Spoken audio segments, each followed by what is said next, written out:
a lot of myths around Veena playing. I've spoken about this in other places as well. Veenalli speed baralla, Veenalli layakara, laya based ideas cannot be presented. RTP and all you can't explore much. Complex phrasings in Veena, Alapanale Barala. Also, so many myths around Veena playing. Even today, I have to practice Sari Gama Pada Ni Sa on my Veena, this speed.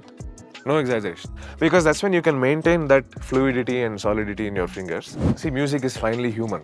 Correct. You can't expect inhuman precision sometimes. ನಾನು ಕಾಂಬೋಜ್ ಇಡಿಸ್ಬೇಕಪ್ಪ 25 ನಿಮಿಷ ಆಲಾಪನ it should be very original. I will play very complex phrases and no one understands anything. Then what's the point? Or no one is moved by the music. How do I meld my musical explorations with emotional appeal? That is an ongoing journey. My all-time love is Tamil.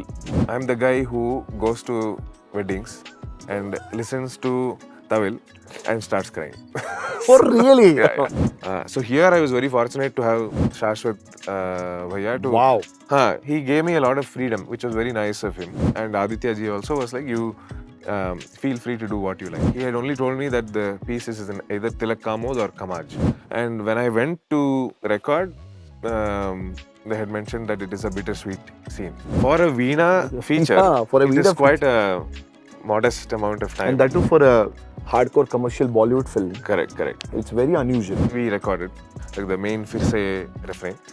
Then for that fast bit that I've played, he said, you do whatever you want. Oh, he gave that freedom to you. Yeah, full freedom, which was very nice. Hi, hello, namaskara. That style ali namaskara guru. Nanim Mayuurra Raghavendraa. Welcome to Gold Class.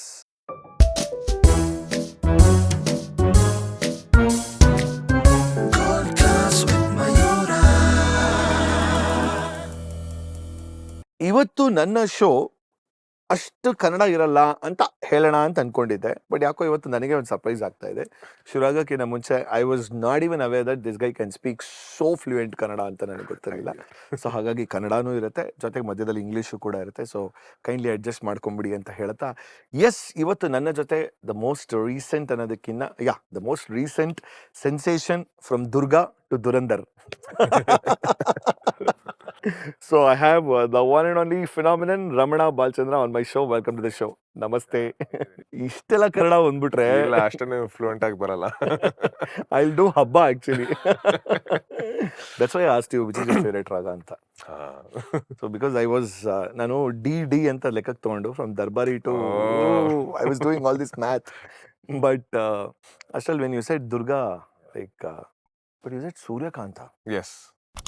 Is it Suryakanti or Suryakantam? Suryakantam. Suryakantam. Is it a Melakarta? It is a Melakarta. Oh, wow.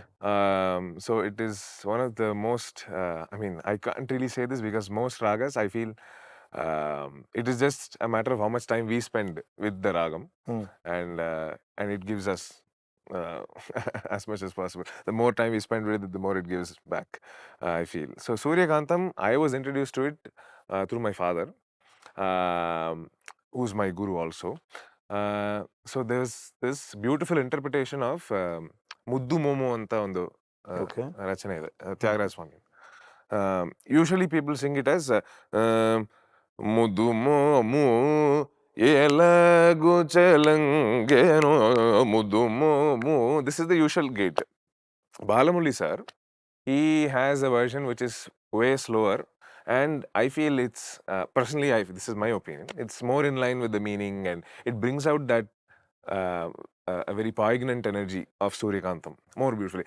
It goes like, Muddu Momu Yelagu Chelangeno Muddu Momu. It's a very beautiful interpretation. So that's where I fell in love. Is it very close to Maya Malagala? Very close. Just one note difference. Oh, this is Sarigama Pada Ni Sa, Maya Malagala. This is Sarigama Pada Ni Sa. One note. That's it. So opening ball is 6. No, I was completely unaware of this raga only. Like Suryakantam. Yeah. Goosebumps actually. Yeah. No wonder that's your favorite raga. Yes. Anyway, so to begin, so you mentioned your dad, Guru Anta. So first and foremost, basic question, very Ah. cliche question. Yes. So where did Ramana started learning? So Ramana was 4 years old. And he was beating on a lot of vessels in the kitchen. Oh. And then his mom realized that he might have a flair for percussion. So he started learning mridangam in Bangalore in INR College. Bengaluru I N R ಹೌದು, college cool joint ಇದಲ್ವಾ? ಗೊತ್ತು ಅಯ್ಯೋ ಅಬ್ಬಬ್ಬಬ್ಬಬ್ಬ. So the ritual was go to mridangam class, have sandwich in cool joint and come back. Shiva sir? Shivu sir, howdo? Yes. But I didn't learn directly from Shivu sir. I learned from Kumar sir. Okay, yeah. Satya sir. Satya sir. Yes. So that happened, and then that happened for 2 years. This was when I was 4 years old. Then I had a break. Then I learned from Nagendra sir. Then finally I learned from Ranganath Chakravarti sir, who is a Ghatam artist who lived in Brigade Millennium. So that was my entry into music, and I was always very. But how come Bengaluru? Bangalore, because my father used to work here in Wipro. So I've lived here 16 years. So You're a Bengalorean. You're a pretty much. Kannadiga. Yeah.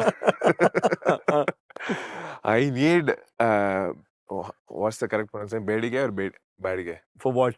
The menshinkai. Oh, Byadgi ಮೆಣಸಿನಕಾಯಿ. Badige menshinkai. That has to be in puliyogare or sambar. Oh, you are coming from that angle, huh?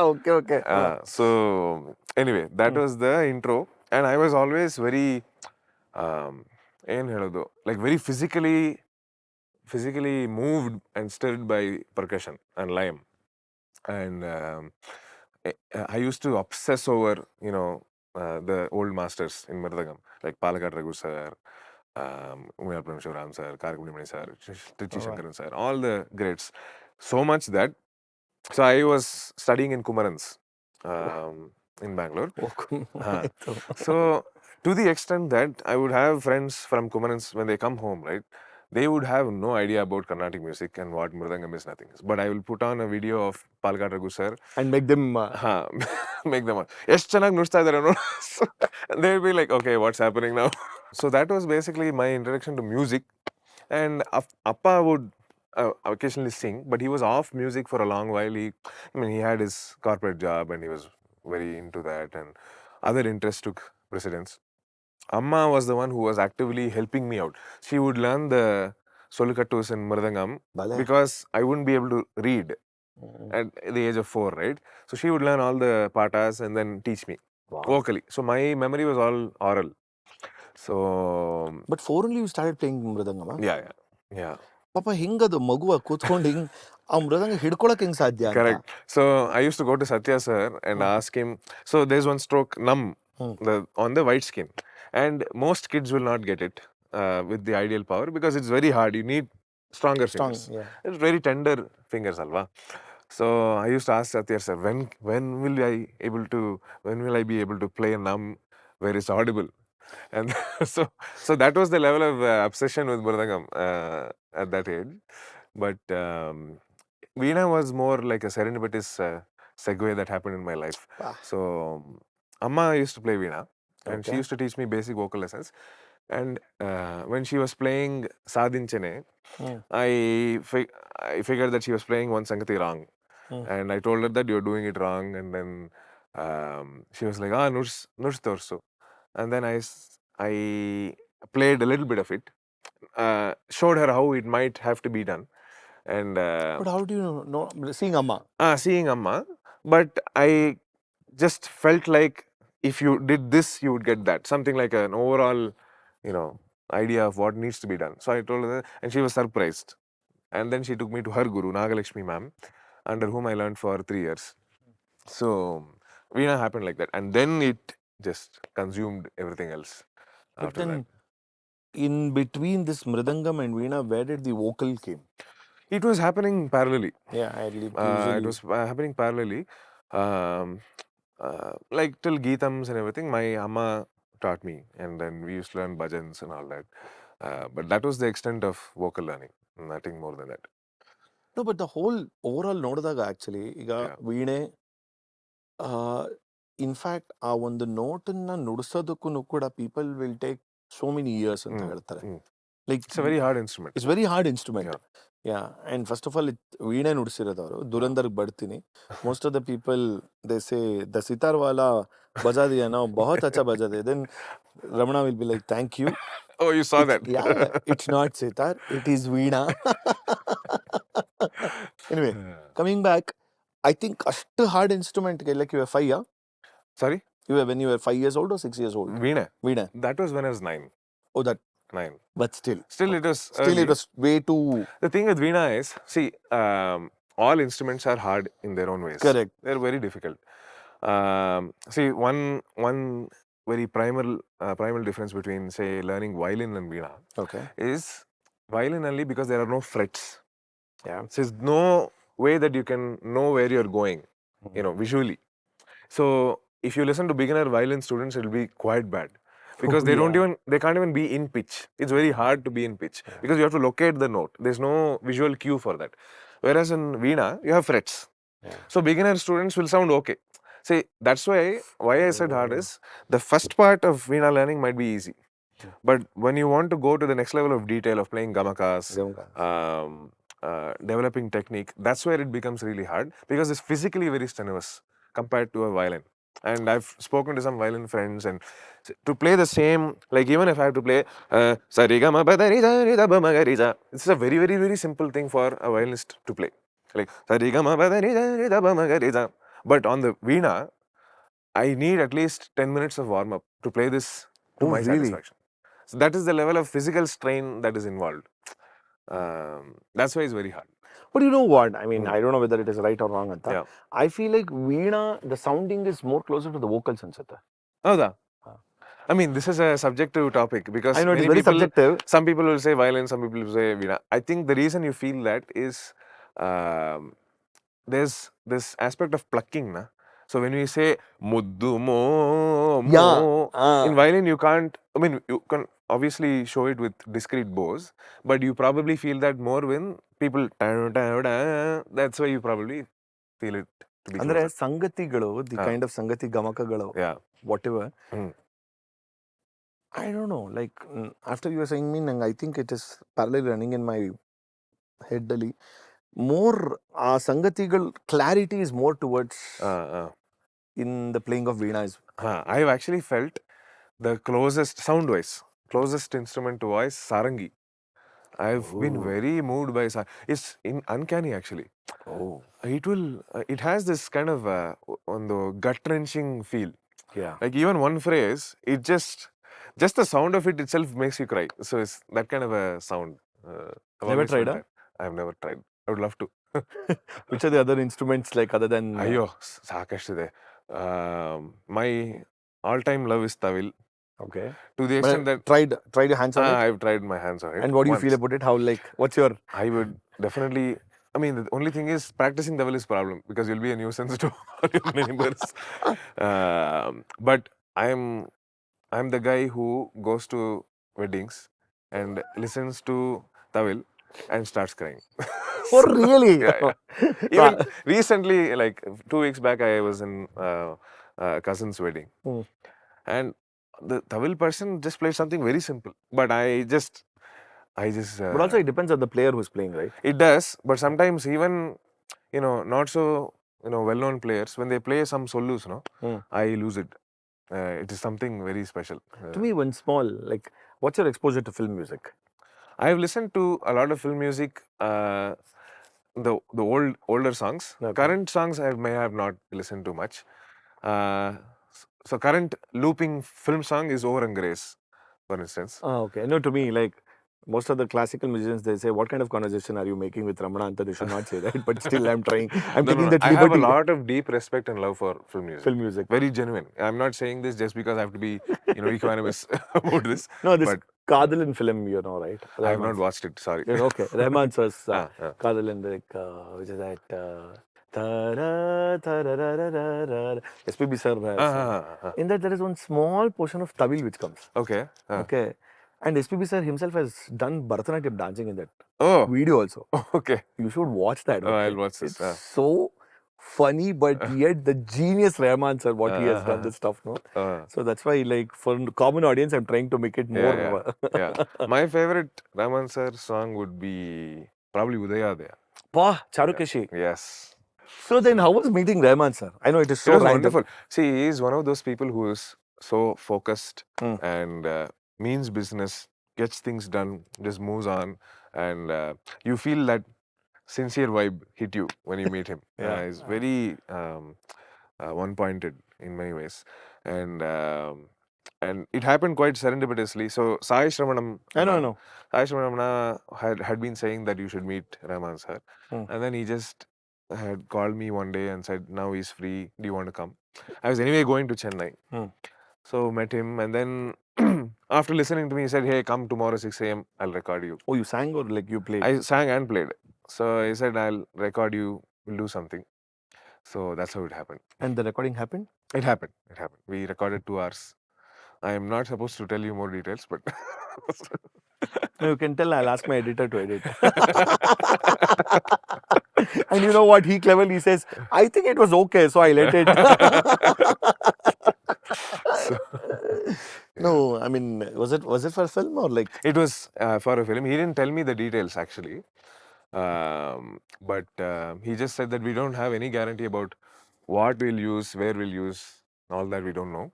But he just said, just record you and see where it goes. What's your exposure in terms of like you said, film music listening bittu, in terms of playing alagirbodu or singing alagirbodu?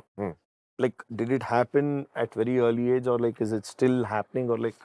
ಇಲ್ಲ ಅಷ್ಟು ಇರಲಿಲ್ಲ. So I used to watch Atal Super Singer as a kid a lot. So all those film songs now, if I listen to them, it all feels like I already know them. I don't know the lyrics obviously, but most of the popular songs I've listened to and enjoyed.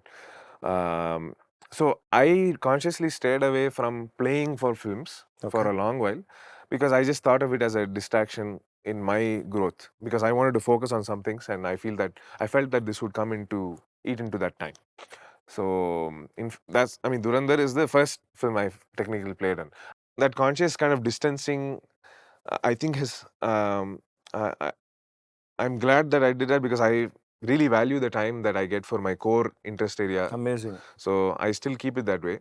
And irrespective of the kind of collaboration, I like to get into projects only when I feel that there's something that I can create. And I don't take up orchestral roles like play this 3-second bit or 10-second bit. I like to have something to tickle my brain. So here I was very fortunate to have Shashwat Bhaiya to... Wow.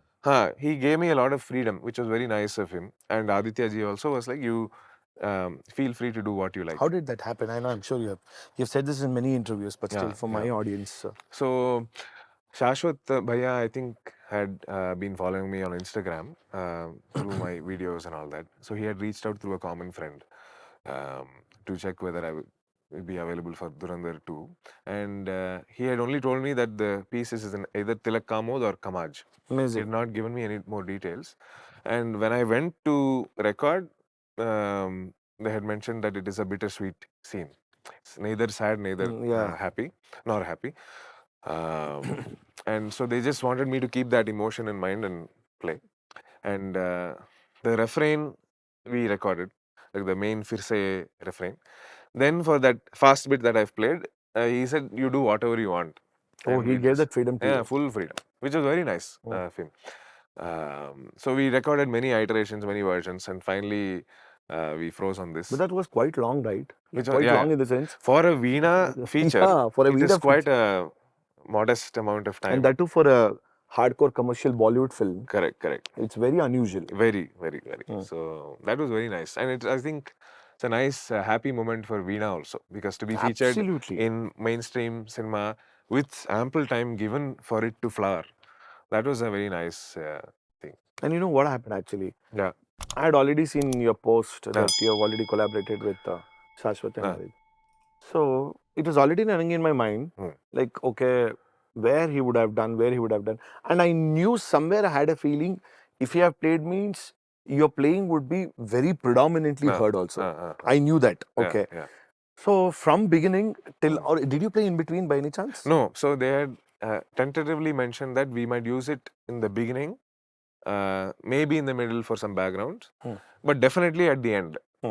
ಅಂತ They're ಹೇಳಿದ್ರು. told. So my friends who had gone to the premiere preview show, they were constantly messaging me, hey, innu bandilappa. Same feeling, okay? I'm like, okay. But after 45 minutes, 50 minutes, I completely forgot about this because I completely got involved in the film. Movie, yeah.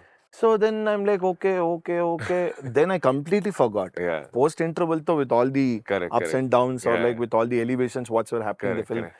Then I think that was an icing on the cake, the placement. Correct. So when the emotion is so high, and like the minute when he just comes out of when he enters into the train, I'm like, wow, this is what. Very good placement.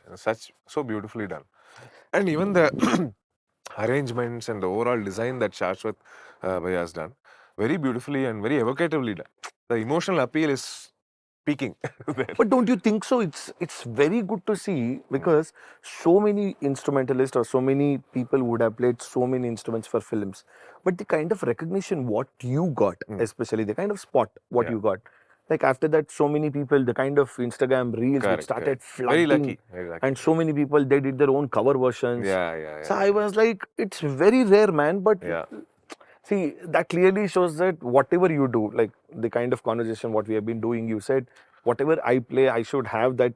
Basically, you need to make an impact, or you need to make your own signature. I think that really happened with Durandhar as well. It happened very organically and effortlessly in some sense.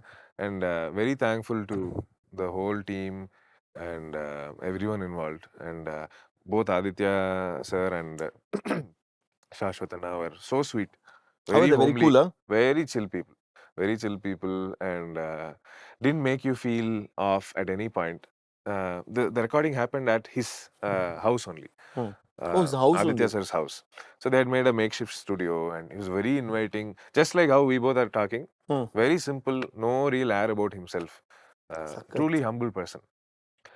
Both Aditya ji and Shashwat Anna. So that was very nice. See, when the people are also nice, and the placement is so nice, the music is so beautiful, and one of my favorite singers, Arjun. I was like, it what all a happened. combo. It's all, just Few bits. Bits of. I wish I had my Veena. I could have shown you. I know, but still, my vocal cords are very close to the Veena. I don't want to mar such a beautiful version sung by Arjun Bhaiya, so I'll leave it. No, at least the Veena bit what you played. So it was niri zani dani za, niri zani dani ri, niri zani dani ga, ri zari, niri zani dani pa, niri zani dani za, niri zani dani ri, niri zani dani ga, saga ma pa da pa ma ri za dani pa da, saga ri ma ga ri zani da zani da pa ni da pa ma ga pa dani pa dani sa dani saga saga ma ni da pa ma ga pa ma ga ri zani saga ri ma ga ri zani da zani da pa ni da pa ma ga pa sari ni za dani pa da ma da pa ni da pa ma ga pa ma ga ri zani sa. Sorry, my voice is very stiff in the morning, so Wow. and I'm singing at some buffalo pitch now. Deep baritone. First of all, you have a lot of great baritone voice. Insane. It just randomly came on your mind. Huh? This, so I was just randomly playing some options, and he was like, ye chahiye. So, that's all. Yeah. So, but usually, I don't know, like, nang overall nodadaga. See, that's what I meant. Sorry to interject. That is the beauty of co-creation. See, I had listened to something that he had done. Then unconsciously that might have triggered something. Oh, he made you listen to whatever he had done. He had made the overall and the ta na na na na na na ta na na na na na na that bit he had already composed and kept, and he was singing along. He was playing. Then I was meddling. We were just basically jamming. Ashte. So we were jamming, and then I was doing something, and then this happened, and then we extended on this idea. We tried some other variations. Then there were many other fast sections which were recorded other than this that had all been cut, but I think whatever they've done has come out so beautifully, and he rearranged the pieces, and that's what you have now. But usually, tell me one thing, ee thara one Bollywood song alle ante tagona, for a Bollywood song when Arijit has sung, okay, and Veena being extremely, like, it's a South Indian classical instrument actually. So I know like the whole point is, and it's a Punjabi Mm. setup Yeah. overall. So, but how beautifully they married all these things Yes. together ಅಂತಂದ್ರೆ I Yes. felt like it never felt like okay this is jarring ಅಂತ Correct. ಎಲ್ಲೂ Correct. ಅನ್ಸ್ಲಿಲ್ಲ. Yeah. Yeah. Seamless ಆಗಿ Yeah. it felt like wow. Yeah. Andre because see okay people who know music they're like oh wow they'll appreciate. Correct. Correct. For someone who doesn't know music Yeah. ಅಂತ ನಾನು ಅನ್ಕೊಂಡೆ, someone who is just randomly watching the film he'll be like hey nice ಎಲ್ಲ ಚೆನ್ನಾಗಿದೆಲ್ಲ Yeah. this sitar बहुत अच्छा है. Correct. See he's saying okay sitar ಅಂತ ಹೇಳ್ತಾನೆ Yeah. because that is his understanding. Correct. Correct. But that means he's appreciating the music behind it. No? Correct. So from a larger aspect ಅಲ್ಲಿ ನೋಡಿದಾಗ. Yes. So I felt like so beautifully to even Yeah. think from Shashwat point of view to like identify anything No, no, like no. Kudos to him. That vision was beautiful, actually. that vision was very Yeah, yeah. beautiful. And he is someone that doesn't wait until you get the absolute, chiseled, perfect version or anything. He just flows. Wow. And I like that because, see, music is finally human. Correct. You can't expect inhuman precision sometimes. Yeah. So even this bit, it was really hard for me to play because it was at 153 BPM, roughly 153 BPM. And even today, if I have to play it, like without any, cutting and patching and all that business, I have to warm up for at least 2 to 3 hours. Really? Yeah. For I that cannot play that bit if I don't warm up for 2 to 3 just if hours. someone asks you to play random. Even day before yesterday in Art of Living, they asked me to play this. And Oh. see, I'm slightly going to digress. I am a classical musician. I have my responsibility there, and I like to focus and keep that as my focus. And films and film music, though I deeply love it and respect it, I will basically prioritize this interest as much as possible because I just feel that I have so much more work to do here. Ashte. It's not like, I don't want know, to I play know. film music or I just feel like ishtu kelsa ide ನನ್ನ core interest area alline. So I just have to focus there first. Anyway, that is the context. So I told the organizer I won't play Fisse unless someone asks. And Oh. like 25 people ask after that. So I So no couldn't choice. play it. So I had only warmed up for around 45 minutes to 1 hour before that program because it was a workshop for kids. So I didn't have the time because we had a meditation course in the morning and I didn't have time. I couldn't play the Firse bit properly. And I announced, sorry. ಈಗ ಆಗಲ್ಲ ಈಗ. So I made mistakes in that Firse because it's that hard for me to play it on. See, Veena, though it is a myth that you can't play speed, and say there's a lot of myths around Veena playing. I've spoken about this in other places as well. ವೀಣೆಯಲ್ಲಿ speed ಬರಲ್ಲ, ವೀಣೆಯಲ್ಲಿ ಲಯಕಾರ laya based ideas cannot be presented. RTP and all you can't explore much. Complex phrasings in Veena alapanale baralla. Also so many myths around Veena playing. So speed is another one. It's just that it's a little harder than say a violin or a flute because see going from sa to sa, I'm going more than 1.5 feet. Wow. Right? So if I have to sa sa ni da ba ma ga re sa, I am basically jumping from here this point to some place which is like 1.5 feet away.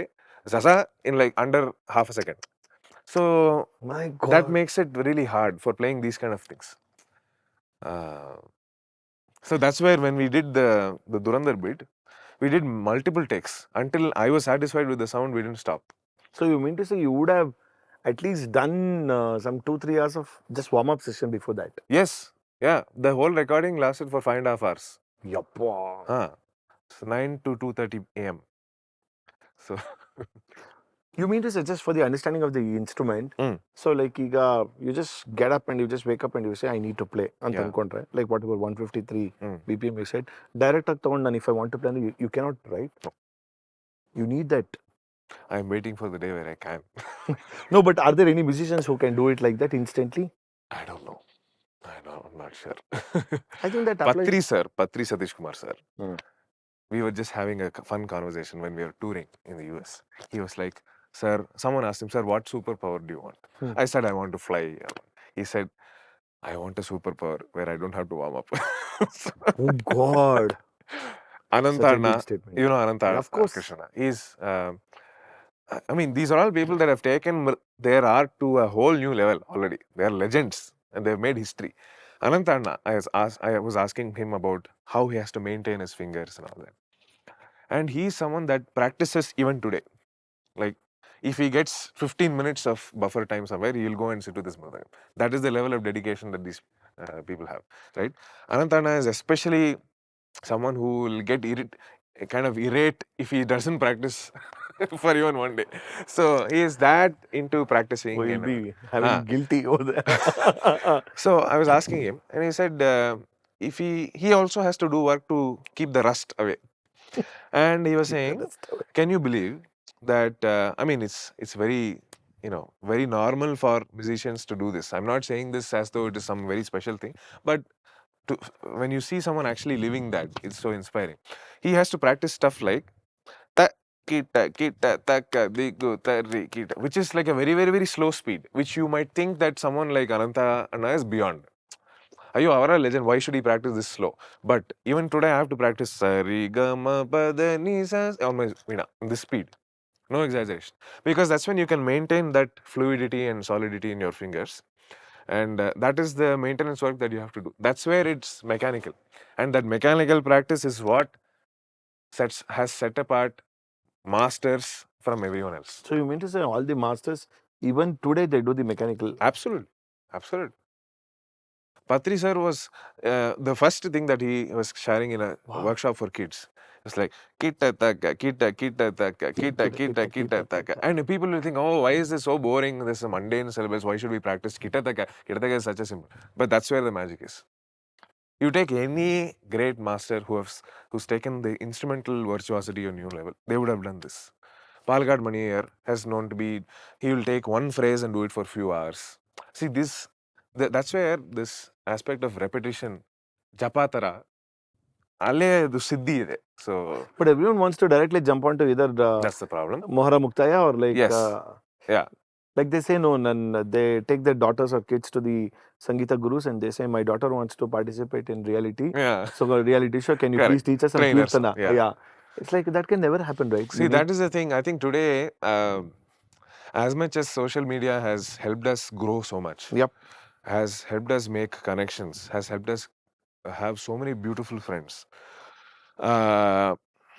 I'm not, of course, the usual instant gratification trap, we all know about that. Also, the other thing is, suddenly now, performance and being seen has become a goal. It can be a goal, but it can't be the sole goal in someone's musical journey. So, for instance, in my case, I was fortunate to have parents who shielded me from all this.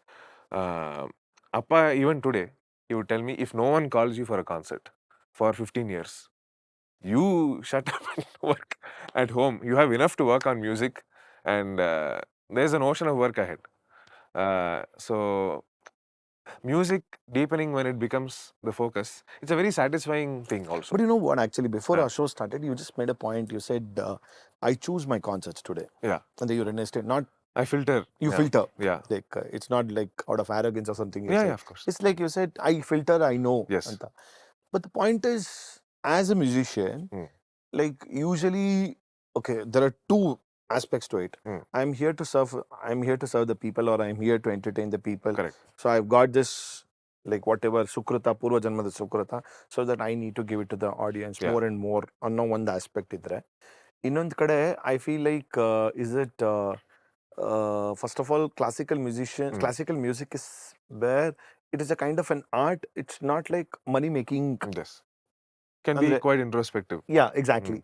So with these two aspects, how do you balance by filtering these concerts, or like? It is a work in progress, one. Okay.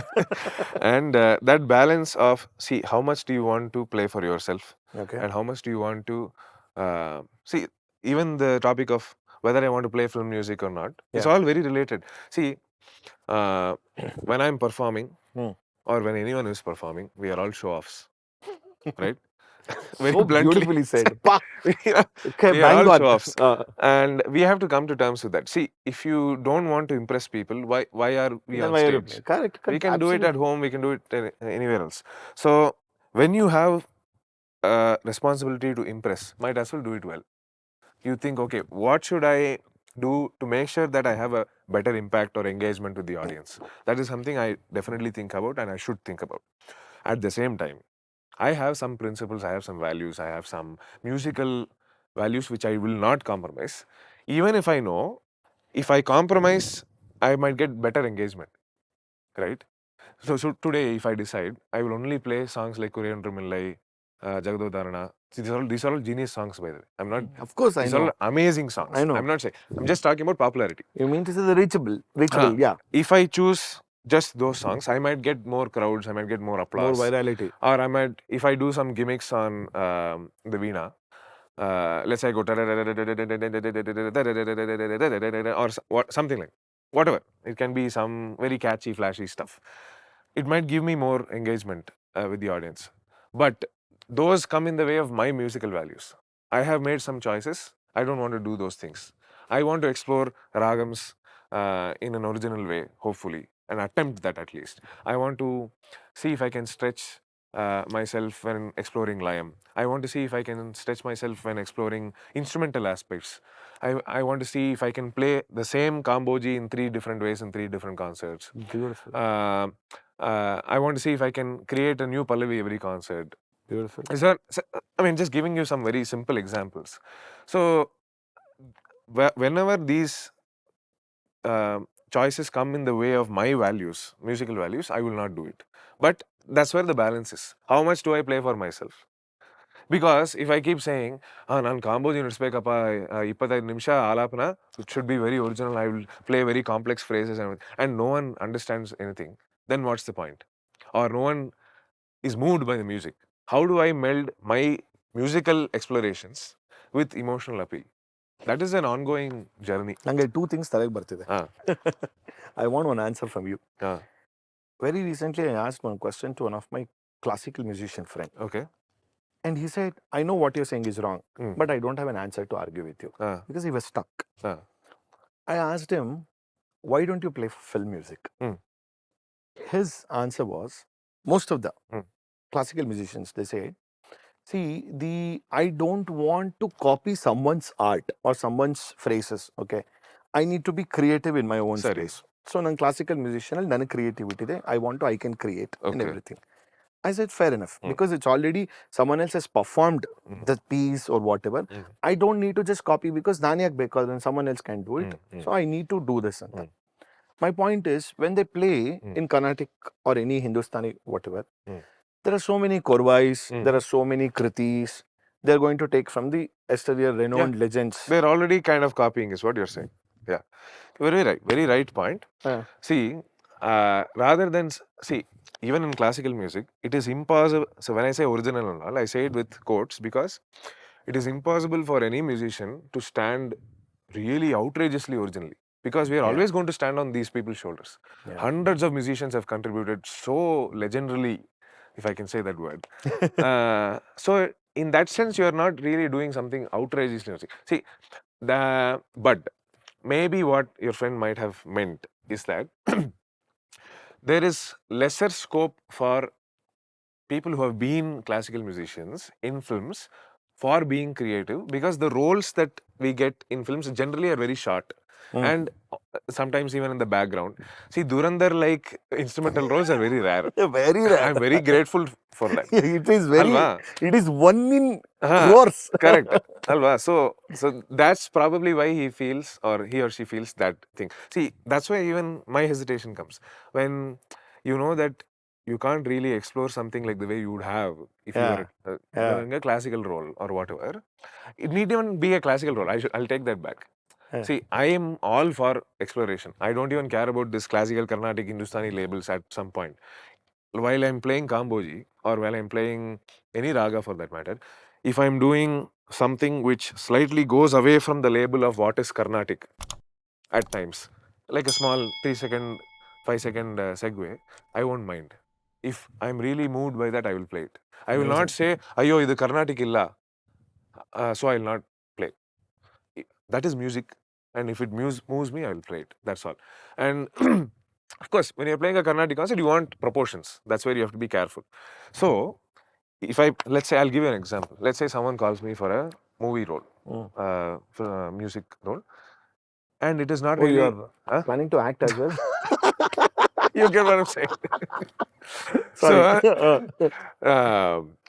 let's say the music is not strictly classical or Carnatic or whatever it is. It is just some Veena roll. But they gave me a freedom to explore, and musically it is something that moves me. I will do it. You'll do it. I will do it. I don't even care about whether it is a classical labeled one or Carnatic or Hindustani. I don't worry about that. In fact, even the recent release that I did in Spotify, it's called Kahuya Murphins. It's an anagram of Shanmuga Priya. Jumbled madidare, you will get Kahuya Murphins. So it is a take on Shanmuga Priya-ish thing. It's not even pure Shanmuga Priya. And it is not Carnatic, it's not Hindustani. It is just an exploration. You actually, while I was hosting in a radio show, I once happened to interview one of the Veena players from Karnataka. Okay. She told me, one music director had called and he asked her to play in one particular raga, whatever, Sindhu Bhairavina, Adogatal. Okay. So she played so many pieces. Okay. So she was not even aware where they are going to use this piece. So in one of the very raunchy songs, okay, like some bidde bidde bathroom alli lovely bidde, that's the kind of song, and it's very popular. Oh, okay. Like crazy popular. Okay. Okay, in that particular song, after the Pallavi only, how beautifully the music director has placed this Veena beats. And she was surprised and shocked at later stage. Yeah. But now, she can't even go out and say, though the song is popular, I have played this Veena beats and helkolakagala. That's the other problem. No, very valid point you bring, because that's why you have to be very aware of where they're going to use it. So that those will be part of the conditions. That's like, see now, okay, Shashwat asked you to play this Veena beats. I knew that it is not something like this. Something like, okay, Durandhar is fine. Okay, tomorrow some other Sikandar. They'll ask you to play. And okay, you would have played properly like 5-6 hours of full riyaz and all you would have done. You would have played the bits. The song also they would have used. But the stems and all, somewhere. Tu chand mera. That is also still fine, okay. That song is still fine. Correct. But I know what you're saying. Yeah. Very... You have to be... I will be careful about that. No. I mean, I didn't mean to put these thoughts into No. This is something I've thought about I was aware that this was not going to be used in any of those contexts. I was confident about that. Yeah. So, no, but very, very valid point. Okay, and second one. You mentioned like Jagadodharana. I've had this conversation with many classical musicians. See, I always say that in a structured Carnatic concert, which starts from Varnam to Tilana and Mangalam, the first half of the concert, like all these Varna, sub main, RTP, the kind of audience will be completely different. And then it will completely... It's like they transform into the another world. Yes. When you start singing Jagadodharana, they'll be in their own tears. Definitely. They forget as if like whatever the complexity you would have done. Yeah, that will only stay. That will only stay for the first row people, and out of that first row, some 2-3 people will come and say, "You reeragdali eshtu adbhutavagiranta complexity." None of them will be able to understand. Yeah. They'll be like, lastly they'll come and say, "Jagadodharana yenappa haadde, yenappa nudiste." But predominantly, don't you think so? What I meant was, the larger circuit will be there. Our always aim, especially from the classical musicians, will be more focused to the small set of people when compared to the larger circuit of people. You're right, very right. See, that's where the systems, I think there are many places where this proportionality exists, because what you're saying is right. We are finally catering much of our concert to a minority. Whereas commonsensically, you would want to cater it to a majority. So, very, very interesting thing is, this is where the duty or responsibility or interests as a Carnatic musician or any musician comes into play. We definitely are selfish in some ways of valuing those very technical things which most will not understand. Right? So, whereas the commonsensical thing would be, why are you even doing technical things when you know that 99% will not understand? 1 or 2 people will know that, know how to discern that. But the thing there is, music should grow, no? So, the music has grown with people who have made these choices. If we didn't have people, if we only had people catering to that 99%, Carnatic music wouldn't have evolved this much. But don't you think so? Smooth transition is also needed. Like Probably I'm just saying. Say in a concert, ಇರುತ್ತೆ ಅಂತ ಅನ್ಕೊಳ್ಳೋಣ. In that way, probably I'm taking the name and I'm telling. I may appreciate TMK. Reason I tell you. Yeah. Sometimes he has taken some Devarnama. Say Jagadodharana anta ಅನ್ಕೊಳ್ಳೋಣ. He would have taken and he would have done the Ragam Tanam Pallavi to Jagadodharana. Correct. So Jagadodharana song, I'm just saying for an example. Yeah. So that song which is more popular, which so many people they know. Okay. But most of the time, hardcore classical musicians, we know what they do when, especially the first half of the concert, they try to cater to this minority group, the kind of raga they choose, or maybe the kind of krutis. Not necessarily they have to do it in every concert. What I'm trying to say that when there is a kind of kruti what they choose, or when they try to cater to the larger audience with the dynamics, with making them understand. See, today the world is changed because of the social media and people have access to so many things when compared to earlier. So people are aware. It goes with, I mean, I know I'm digressing. It is simple like when you watch a film, no? Today so many people say edit could have been better, the grading could have been better. These terminologies people never used to use earlier. Correct. They were not even aware. Because today they have the access. So same applies to even music as well. So in that context, I say, probably one smooth transitions ಅಲ್ಲಿ ಬೇಕಾಗಬಹುದು ಅಂತ ಅನ್ಸುತ್ತೆ. Instead of directly jumping to say, I choose which is that set in 9 tala. No, like which is that I keep forgetting. Mishra and ಒಂಬತ್ತಕ್ಕೆ ಸಂಕೀರ್ತನ. ಸಂಕೀರ್ಣ. So some ಸಂಕೀರ್ಣ. Say like I choose some ಸಂಕೀರ್ಣ ತಗೊಂಡು ರಾಗಂ ತಾನ ಪಲ್ಲವಿ ಮಾಡ್ತೀನಿ ಅಂತಂದ್ರೆ. Like I know it is phenomenal. Yeah. After a while. So I think it exists in all art forms. For example, if I know it. For example, even in film music, why is film music so popular? I know where you're going to come. You know the bullseye. So see, there is always this problem of whatever is accessible will not be considered piti content wise. So for example, even in art, visual art, you might find one particular form, let's say you do material design, that might appeal to so many people, but one guy who has spent so much of time, developing a very niche technique, it will not be noticed. Like even in film music, the reason it is so accessible is the presence of flat notes. Alva? The more gamakas you add, the more people will say, okay, what's happening? Like imagine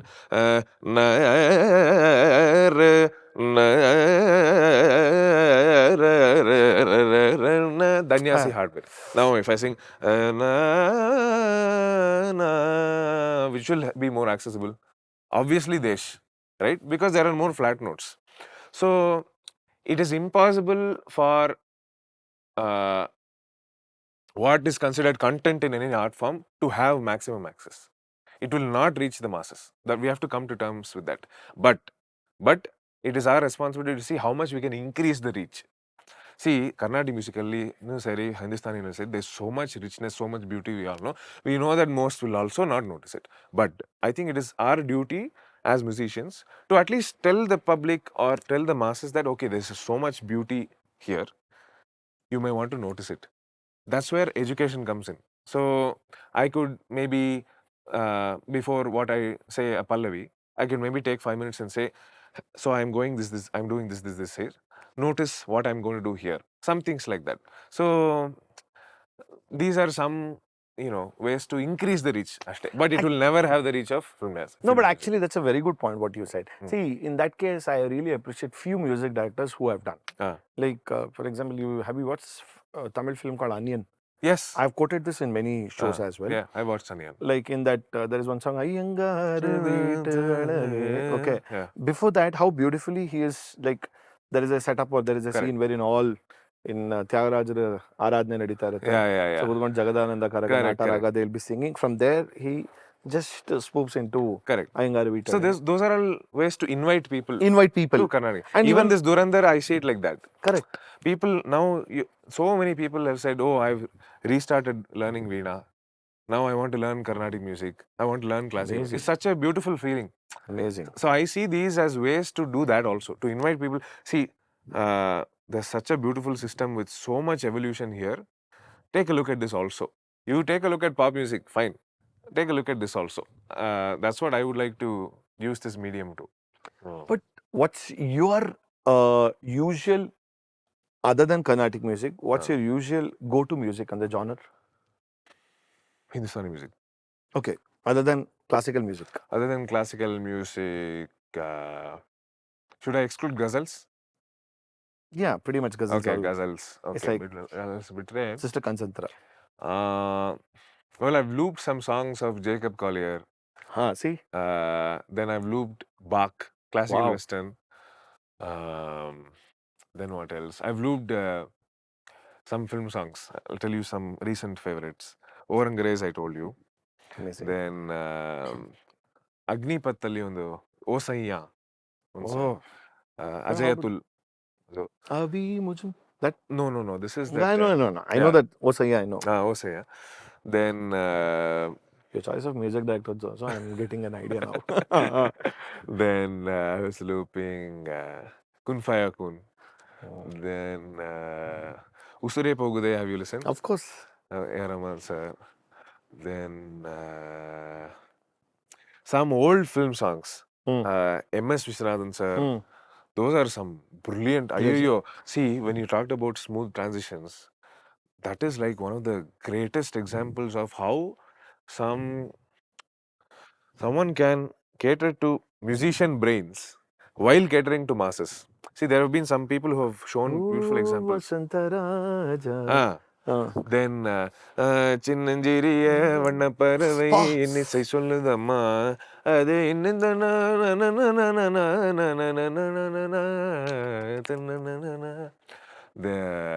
then even Raja sir for that matter. Yeah. Some beautiful compositions of all these people.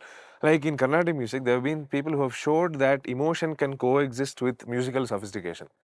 And so many masters have shown. Like some of the examples that come right away, Lal Gudi sir. For me, what is light music is not film music. Light music is what everyone can do. There's no entry barrier. Anyone can learn and do it. Actually, the term ghazal also light music, right? It is very wrong. It's very like, can someone like ಯಾವ್ದಾರ ಒಂದು ಗುಲಾಮ್ ಅಲಿ ಖಾನ್ ತಗೊಂಡ್ಬಿಟ್ಟು ಒಂದು ಬಿರ್ಕಾ ತಗೊಂಡು ಏನ್ musical sophistication. Yeah. And I wouldn't even call film music light. Agreed. If there are, I'll put that with a caveat. If there is a film song or something which is just pure like ta ta ta ta ta ta ta ta ta ta ta ta ta ta ta, if there's a song like this, no, then I won't call it light because anyone can sing it. Yeah. There's no entry barrier for that. No, probably you know why they make term it as light in there because of the initial conversation what you made, right? For example, ಯಾವ್ದೋ ಒಂದು ದೇಶ್ಗೆ ಮತ್ತೆ you gave the comparison. Correct. Right? For like Todi and Danyasi Desh. Danyasi Desh. So probably ದೇಶ್ನ ಅವಾಗ light ಅಂತ ಅನ್ಬೋದು. That's where I disagree with most of the people who say that light. When they say ragas like Behag, Desh, Kapi, Mand, these are not light ragas, for me at least. Film music is not light music. Thank you for saying that. Yes, no, I'm serious. This is very wrong. Can you compose a song like Chinnanjiri Vannaparavi? Can anyone compose? It's such genius brains that have made this musical contribution. These are all original musical contributions there. We have to learn from that. See, again, there's another myth that if you learn Carnatic music, you can learn any music. Complete bogus. No. Complete bogus. See, someone who is a playback singer most of the cases, can never sing a Carnatic. And likewise. And vice versa. Yes. Yeah, absolutely. You have to specifically put in work to understand those so many dynamics. times. See, when I work on a music for so many albums and all with my music director, my classical musicians, they say, "Oh, you're going to call this singer." They say, I said, please understand for the fact that I am not demeaning your music or I'm not saying your music is absolutely brilliant. Correct. But the point is the kind of vocal production and everything. I cannot. I tried initially. But unfortunately, you will not fit into this. Yes. It is like mutton shapal ice candy eating. I don't eat mutton also. I don't know. Just for the terminology I said. So that has to be there. This has to be there. Very true. Very true. See, Carnatic music definitely gives us that foundation. Yeah, it gives the foundation. To interpret. Correct. Which is nice. See, very few people, I don't know, like maybe, I'm just taking names. For example, Sid Sriram. I might love to listen to his Jagadot Dharana, what he sings. Right. At the same time, I might listen to his Adiye also. And there is someone who has got, probably his foundation of classical music is so good. So he's able to produce large number of playback singing or like the kind of compositions. Yeah. Anyway, Yeah, but it's very true. It's very wrong to say, Carnatic music is so superior to all these things. but you know what? There is inherently most of the people they have that feeling, ansata. Yeah, they do. Ah, Yeah, definitely. No, it is very true. See, I think it also, to be compassionate to them, um, when you work so hard for 30 years in Carnatic music and 99% of the people don't understand any of the technicalities. it's only you have because of worked on. the number of years of effort he have put. No? Correct. So that is all there as baggage, that no one actually recognizes the innovations that we have done. And Carnatic music has always been looked. In fact, I've seen many ulta cases also being looking down on Carnatic music. I've seen enough cases of that also. So both exist. But definitely, Carnatic music is one of the most unique systems in the world. Absolutely. See, laya nodidre ishtu sophistication. Melody alli ishtu microtonal sophistication. I don't know if there is any other system in the world which has this much microtonal sophistication. See, of course, Middle Eastern music has microtones. Yep. Balkan music, Balkan is similar, of course. Sorry. So that way it is there. But this level of richness, and just imagine, with just melody and no harmony, we are able to create so many emotions. Isn't that special? Indian music is so special. Absolutely. This applies to even film music in India. But those are all very unique aspects that we have to be proud about. But will that mean that you look down on other music? That is wrong. But you know what, actually, okay, I understand because of the amount of years of the effort hakirtare. So Yeah. hagagi inherently they get that feeling Yeah. altogether antala. But at the same time, don't you think so? The kind of exposure deliberately they would have restricted themselves. 100%. 100%. BD, like, leave alone exposure for other genres. I have seen people say, this is my Bani. This is my. This is my Bani. Oh, this is the Bani I belong to. Okay. I won't listen to that Bani. Oh, you mean to say Gharana kind of. Within Carnatic music itself or within Hindustani music itself, I have seen people who say, this is a different Gharana, so we won't play those pieces. I have found this very amusing because it's finally music. Why are we doing music? We are doing music to feel happy. We are doing music as an expression. And if you find something else which is not part of what you call your Gharana or Bani interesting, well, what's wrong with that? To the extent that there are situations where you learn a song from one school of thought, they will have some sangatis, alva, one patantara irutte. They will not be willing to add a beautiful sangati in another patantaram just because it is different patantaram. So all these unnecessary constraints are there. So, Ramana Balachandran, how do you identify yourself? I mean, of course, you're a Veena player, you're a Mridangam player, you're a vocalist. Yeah. But predominantly, which comes first? Veena. Veena? It happened naturally. So I had a phase where I was in a dilemma where, do I do Mridangam, vocal? Because I was equally interested in all the three. And I thought I was decent in all the three. So that's where the problem. If I was clearly better at one and worse at the it would have been easier. I thought I was equally interested and good at all the three. So, but at some point, Veena became the space where I thought I had the most scope for innovation or attempt at innovation. So, and the expression on Veena became very, very natural at some point. So it naturally, I've used natural so many times, but bear with me. How many times naturally you said? But yeah, it happened on its Naturally. own. So, yeah.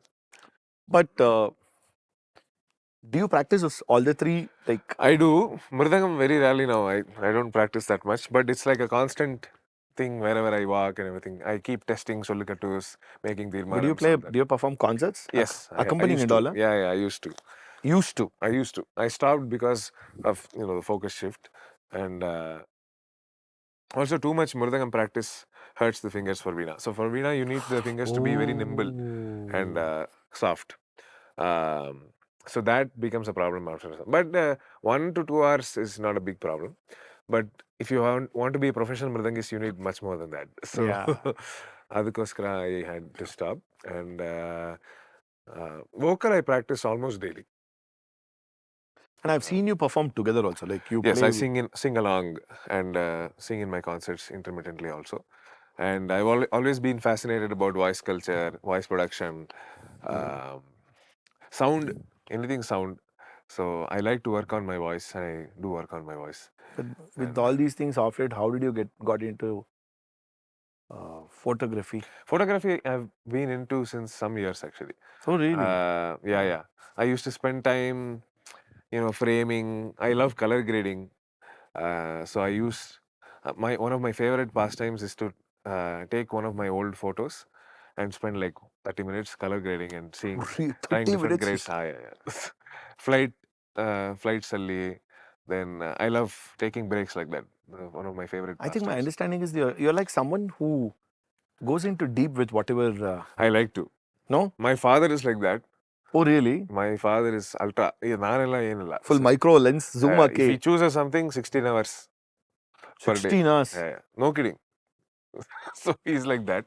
I'm not that level, but I like to go to the next level of detail whenever possible and try to see if I can learn something at a slightly more deeper level. You said the initial stage of your life, you said too focused with respect to the Carnatic music and all, and not exposed to film music. I was exposed, but not. Yeah. Like probably ontra kind of Gurukul system anta Yes. right? So that means either of your parents must have been very strict with you, right? So it was a kind of a strictness where Appa has till date not told me go practice. Oh, never.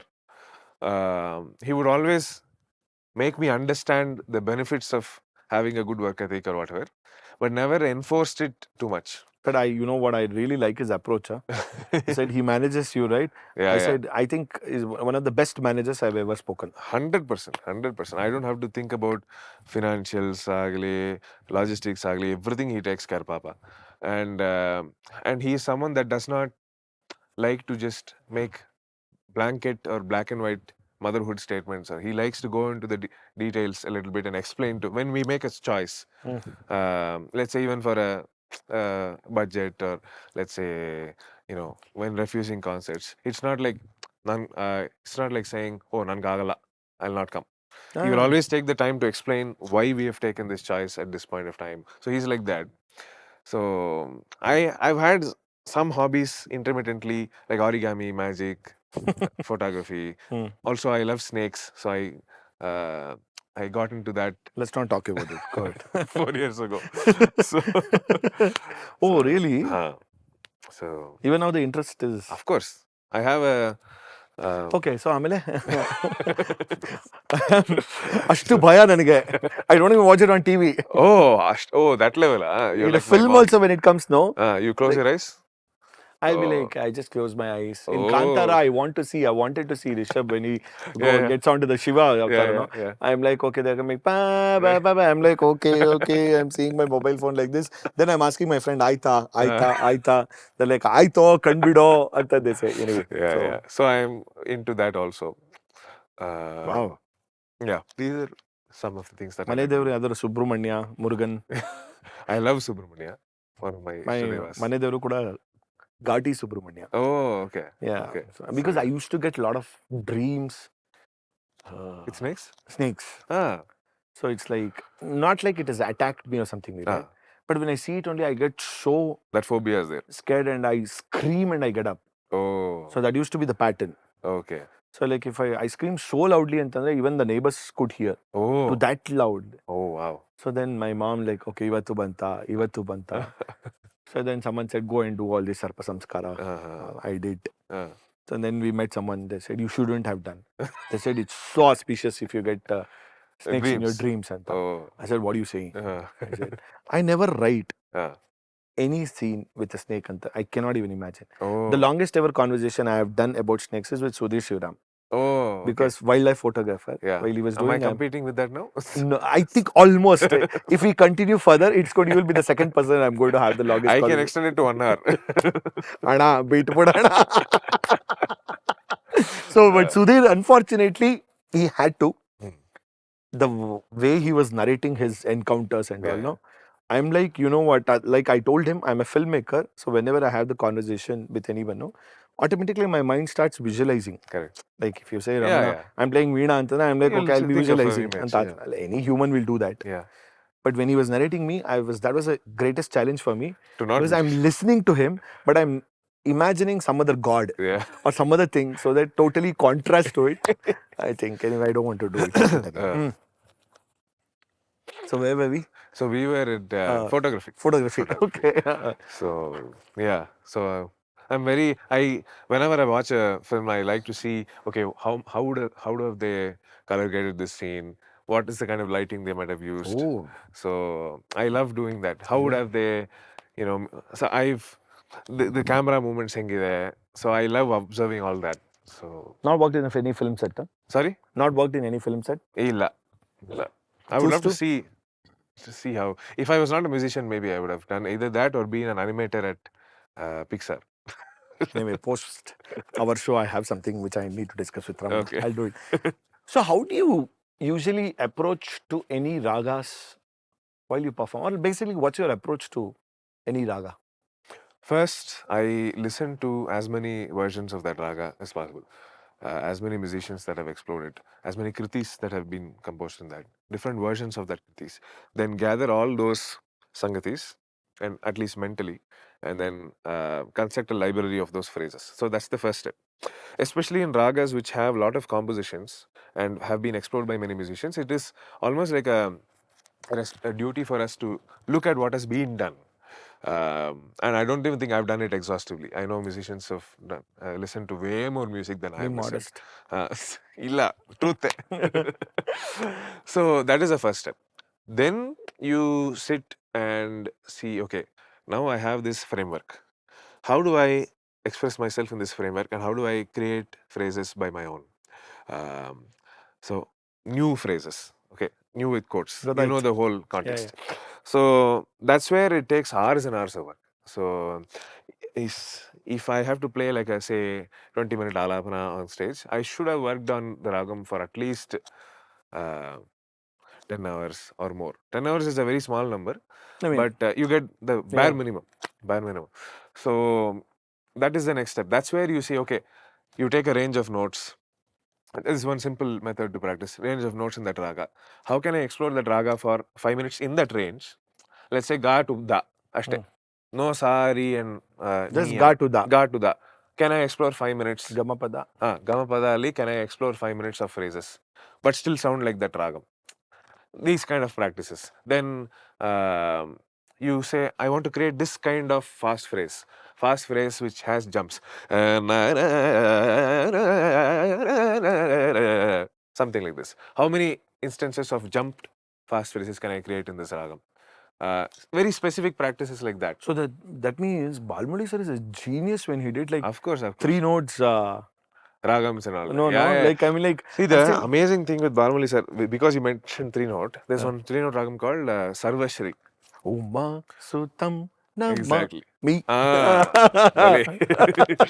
So, in that kind of restrictive ragam, you should listen to some of his AR recordings where he's done Korapu in that.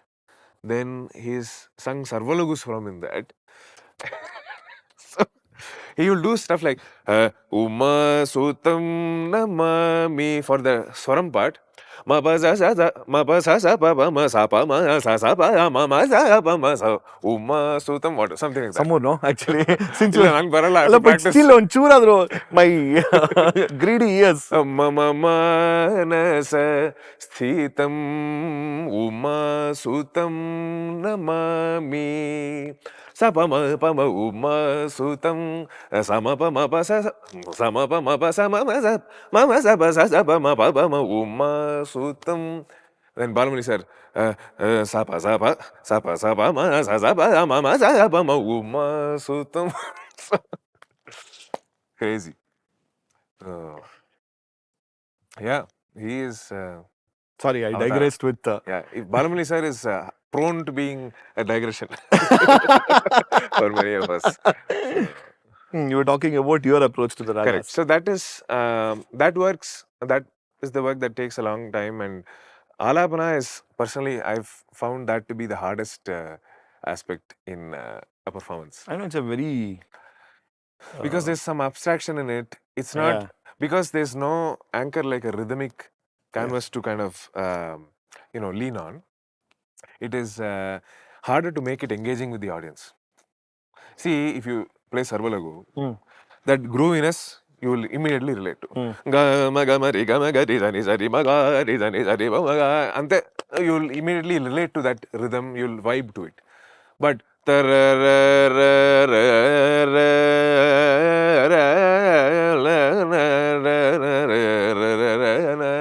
is very melodic.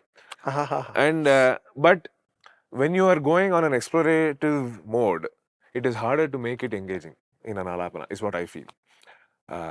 You have to really work at it and figure out methods and all that. So Do you ever feel any creative blockages on stage? definitely, all the time.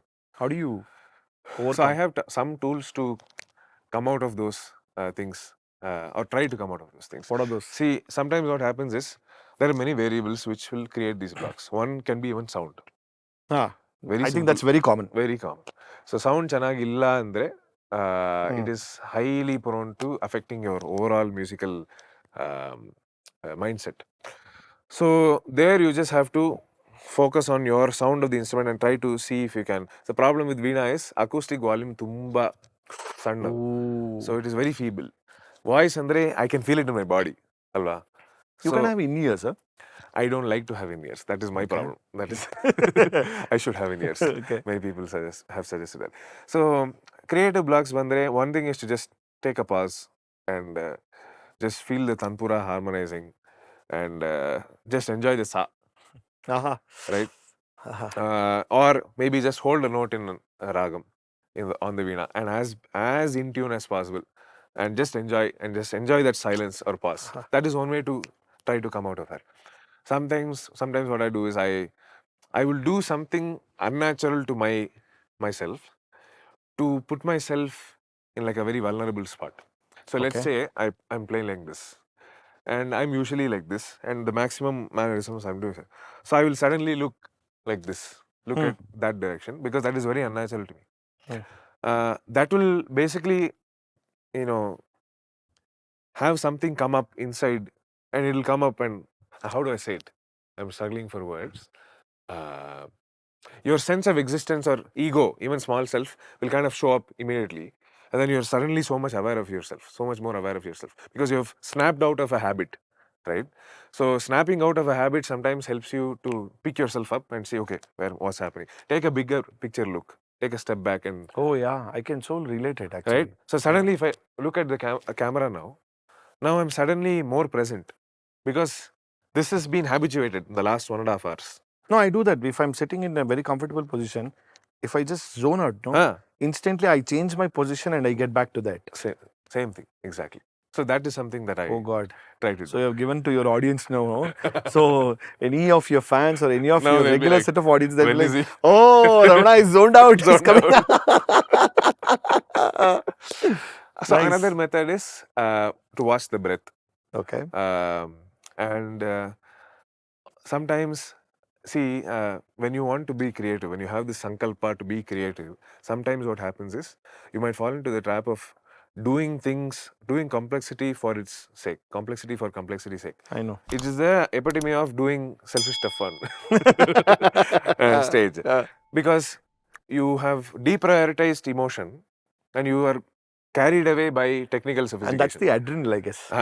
Sometimes it happens. Some of it is fine. Yep. As a musician, you need to have those liberties. You should, yeah. But at some times, and some points of time, you want to strike that balance. So there, what I try to do is, if I'm, say, taking one range of notes and I want to create some nice phrase to my satisfaction, but bartha illa.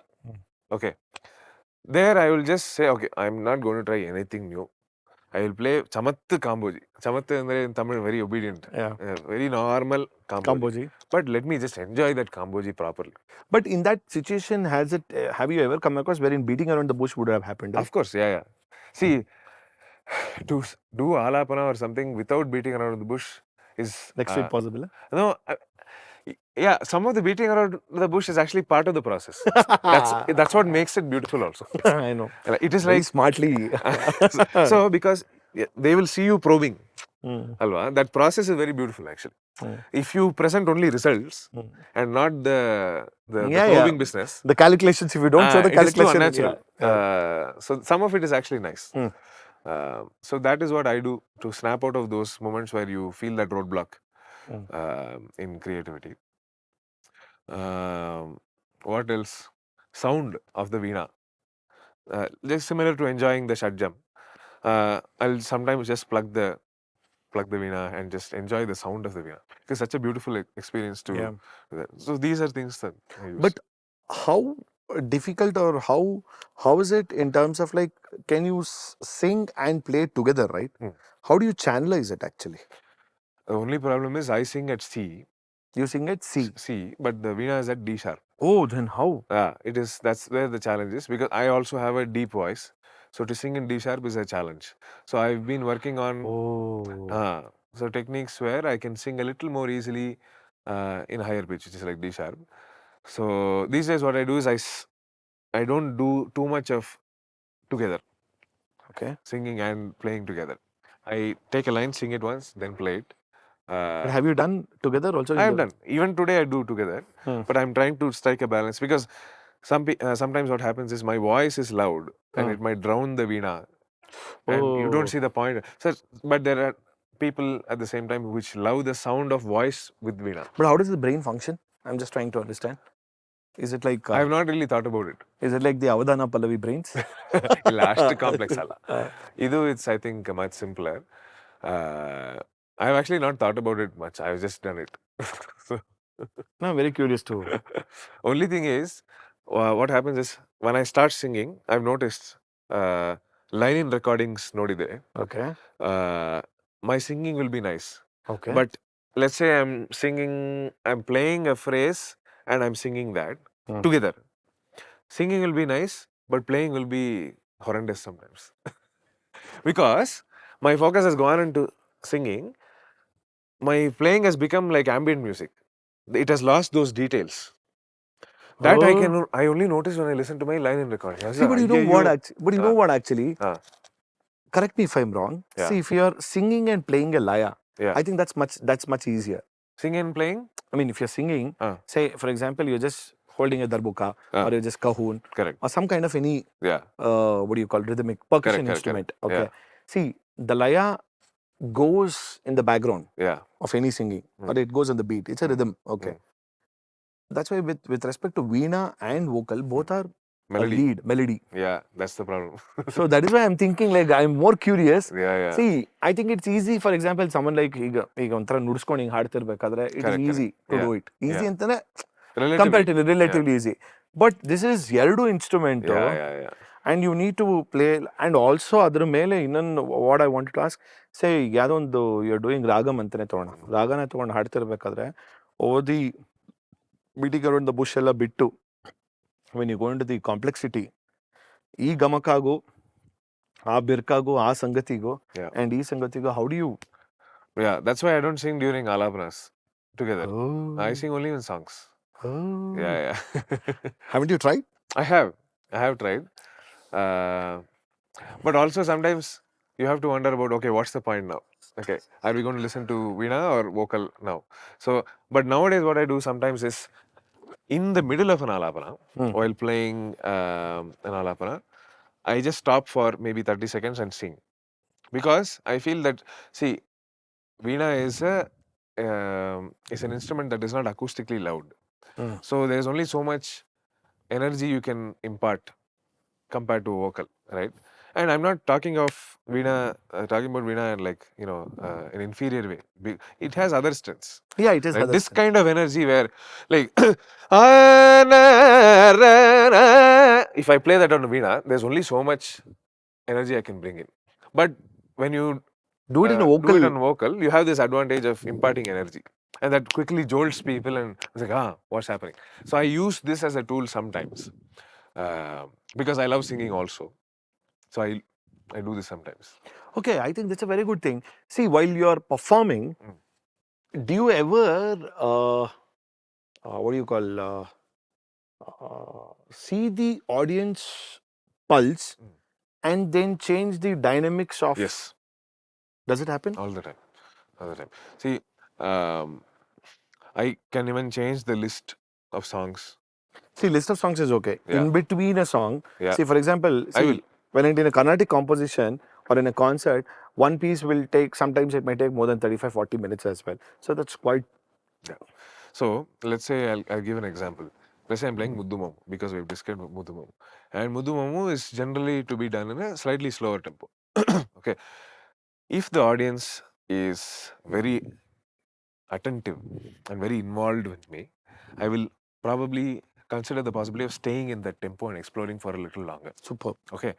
And let's say there is reverb I have. The sound also plays a very major role in this. Let's say I have good lush reverb in my instrument and I'm heard very well and monitors is not too loud. I'll give you a very specific example. Amazing. I will be encouraged to pursue a slower exploration for a little longer. Whereas, let's say there's no reverb that day. These days I carry my own reverb plugin, so it's fine. But let's say I don't have reverb that day and it is an open air theatre and audience is floating crowd. I will not pursue a slower direction for Muddu Mamu. Okay. I will go brisk because I feel that their imparting energy is a better call. Absolutely. So this decision might change in between also. Let's say I start playing fast and I see the audience to be very involved. See, why I'm saying slower directions can be better when audience is involved is they have a better focus that they offer to you. For Agreed. speed and for rhythmic and more pacey things, audience need not be super attentive because the speed hits them, right? The pace hits them. Whereas if I'm doing a very slower explanation, you need an audience which is a little more attentive with you. Or else Absolutely. they'll lose interest, is what I feel.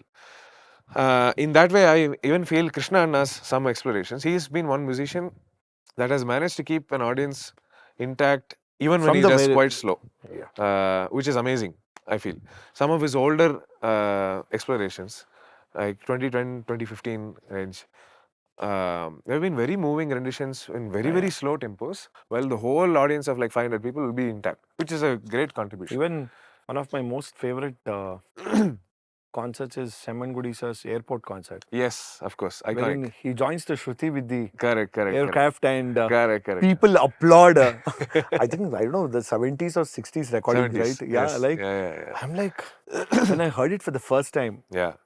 I'm like, what a amazing audience, man. Absolutely. Who's like, who are just appreciating the. Yeah.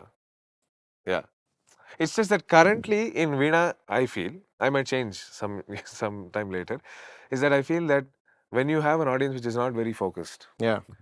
energy is a simpler, low-hanging fruit, easier solution to engage. If I play a Soundar Rajam with an audience that is floating and moving around, not focused, it is very hard. Yeah. Very hard to make them focus. If I sing, it's a different story. Yeah, if you sing, it's a different Ah. story. But okay, since you said since you sing and perform together, right? Yeah. Are there any instances wherein, most of the instances will be the same, I guess. If you pick a particular Kruthi, so you have the luxury and you have the, kind of, basically you have the luxury of singing the Kruthi Yeah. and playing the same. Because Yes. most of the cases, people may not even know the song Yes. until and unless it's extremely popular Yeah. with the tunes. Correct. See, because people go with the lyrics. Yeah.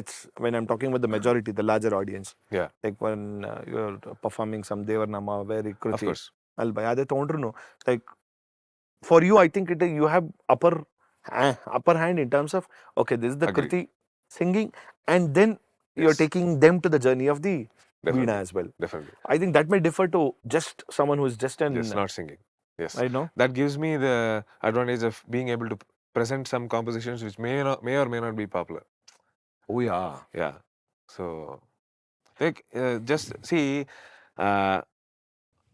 much of the audience relates to this anchor, which is lyric. Yeah. Alva. True that. So the moment they hear lyrics, they feel connected. So that is a tool that I can exploit. Absolutely. And while showcasing Veena, I can use this again, invitation. Yeah. So the moment I sing a line, their focus is Oh there. yeah, correct.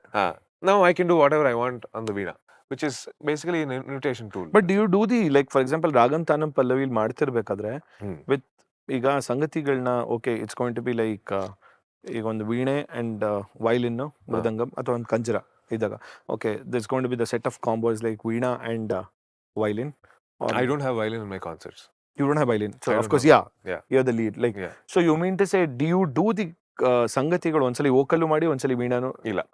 So what I do is, for the Ragam and Tanam sections, it's only Veena. It's only Veena. It's only Veena. For the Pallavi section, because there are rhythmic complexities, sometimes mostly I sing the rhythmic, like Trikala anta ಮಾಡ್ತಾರಲ್ವಾ? So where you play with the speed variations of Pallavi. There I sing because I don't have a way to put talam in show. Oh yeah. No one can listen to the talam. Like, I have it in my mind. But the whole point of Pallavi is to show the talam complications. But when you have someone who can put the tala, if you keep someone in the stage, then it is fine. Then it is fine. But even then, the effect that you have when you put talam and sing and show, it will not be there. So what I do is I explain what I'm going to do in the Pallavi rhythmically. I'm talking about the rhythmic part. okay. I'll say I'm doing, say, 3/4 of this or whatever. Now observe how the talam changes. And I sing and show. Problem is, if I play, no one will show unless I have a kick jalra or something. I've thought about that. But you sing and you play one sangati, you do that, huh? Only for the Trikalam. Only for the Trikala. Oh, that's in fact, Trikalam I only sing. Only sing. Because but you won't there's play. no way I can rely on anyone's talam, because Trikalam, to put talam is very hard. Unless, someone like Abhishek puts talam, it is going to be hard. No, you know why I'm thinking? See, it's going to be like Ramana challenging Ramana only agata. On a hypothetical situation. Like if you're... see, it's going to be ಸವಾಲ್ ಜವಾಬ್ ತರ ತಾನೆ ತಗೊಂಡ್ರು ಕೂಡ. See you don't have a violin player ಇಲ್ಲ ಅಂತಂದ್ರೂ ಕೂಡ you gonna sing and you gonna do it ಅಂತಂದ್ರೆ so completely will be challenging. I do sawal jawab mridangam. So whatever ಕೊರಪು ಮಾಡ್ತಾರಲ್ವಾ, vocal and violin, I do that with Veena and mridangam. So I'll play a swara pattern like sa re ga ma pa da za ni ni da ni da ba ni da ba ma ga re za ni za re ga. I mean, if I finish, the mridangist will do something like that to the same theme. So the same thing next Veena madakala. This I play on Veena only. Oh, you said on Veena and mridangam. I don't sing there. I don't sing that. I could do that. I think you again, can do that. D sharp singing hard. No? Oh yeah. So that's the. But that will be killer stuff from. Yeah, that'll be nice. It's like I have done that Saval Jawab in Alapana. So I'll sing one phrase, play one phrase, sing one phrase, play one phrase, like that. So. And also the BPM also matters, right? Yeah. BPM kuda it's not a problem. I think it's not a problem because you would have. Correct. If I had practiced enough, it's not a problem. So. Wow, this is insane actually.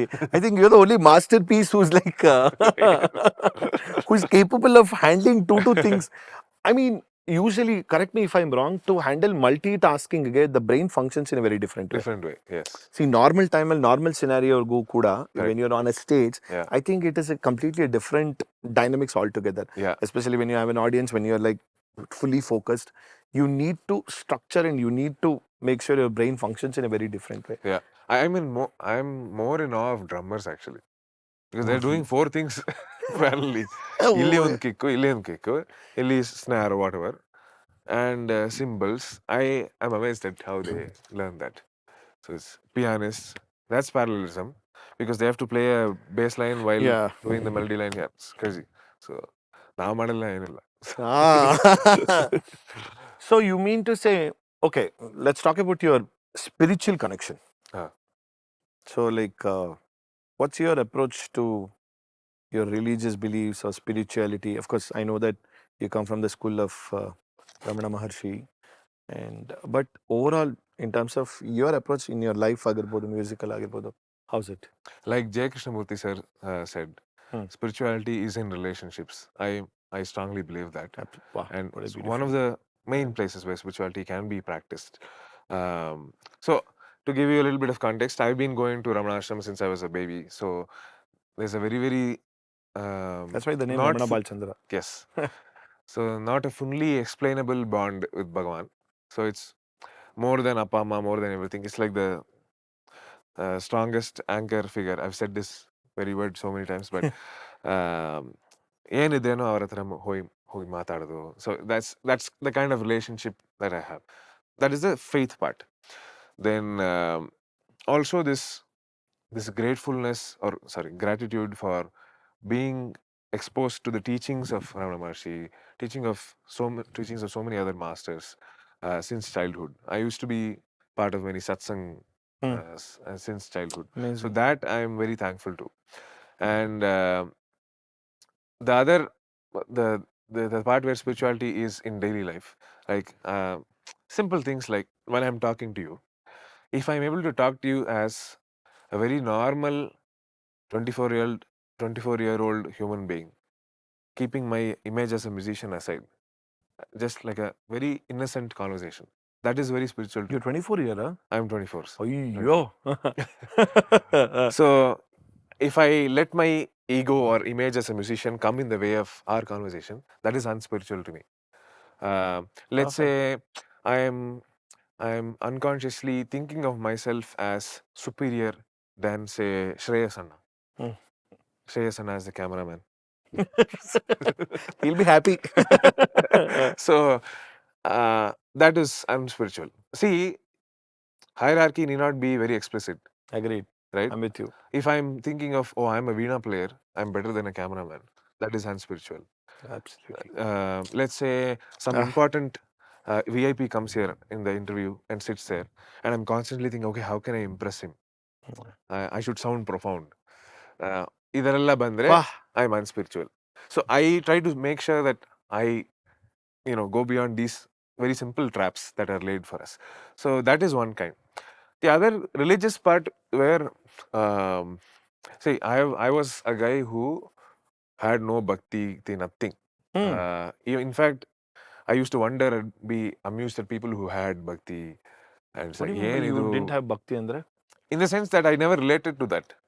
That side of I the- respected that, but I never felt it. In the sense that even when I go to a temple, even when I sing a Tyagaraja song, sing a song on any deity's name, it would just be mechanical. It would be obvious. With reverence, I would do It it. was or it's still? What was? That's where I'm coming to. So it was just a mechanical thing. Of course, it's this reverence part is there. It's not like ಏನಿದು ಭಕ್ತಿ ಸುಮ್ಮನೆ mockery ಅಲ್ಲ. ಗೊತ್ತಾಯ್ತು. But it was never something I felt. Then there was a shift, and I don't know when that exactly happened, and maybe it was around me being 17 years old, 16, 17. To the extent that I would see a picture of Tyagaraja Swami and start crying. When I say Sri Tyagaraja Vinuta or whatever in the song, I would break down. I'll see a picture of Bhagavan, I'll break down. So these things used to start to happen, and that kind of changed the way I looked at. Does it happen on stage? Yeah, even as recently as in December. In fact, it's there on YouTube. Okay. I had presented this composition of Tyagaraja Swami, which is Manasu Vishaya Natakurunji, and one of my favorite ragams, by the way. I know. Absolute favorite ragams. When that Sri Tyagaraja came, I was singing that line, and you can hear me. I start crying, and I just kept Do you my let face. it? Yeah, but you have to continue the performance. So I think of some Harry Potter or something. Can you just sing that line particular? That line, yeah, of course. It was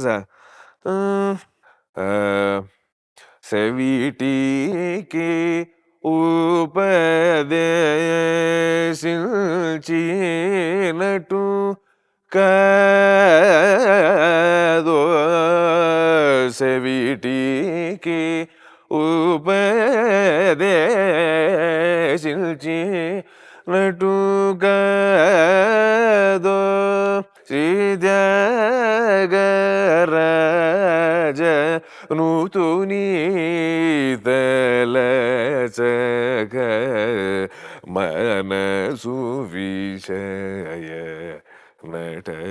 So that's the spot which I always really am moved by. I think each artist has their own ways of interpreting their emotions, right? Sometimes, do you see the difference? I mean, I feel like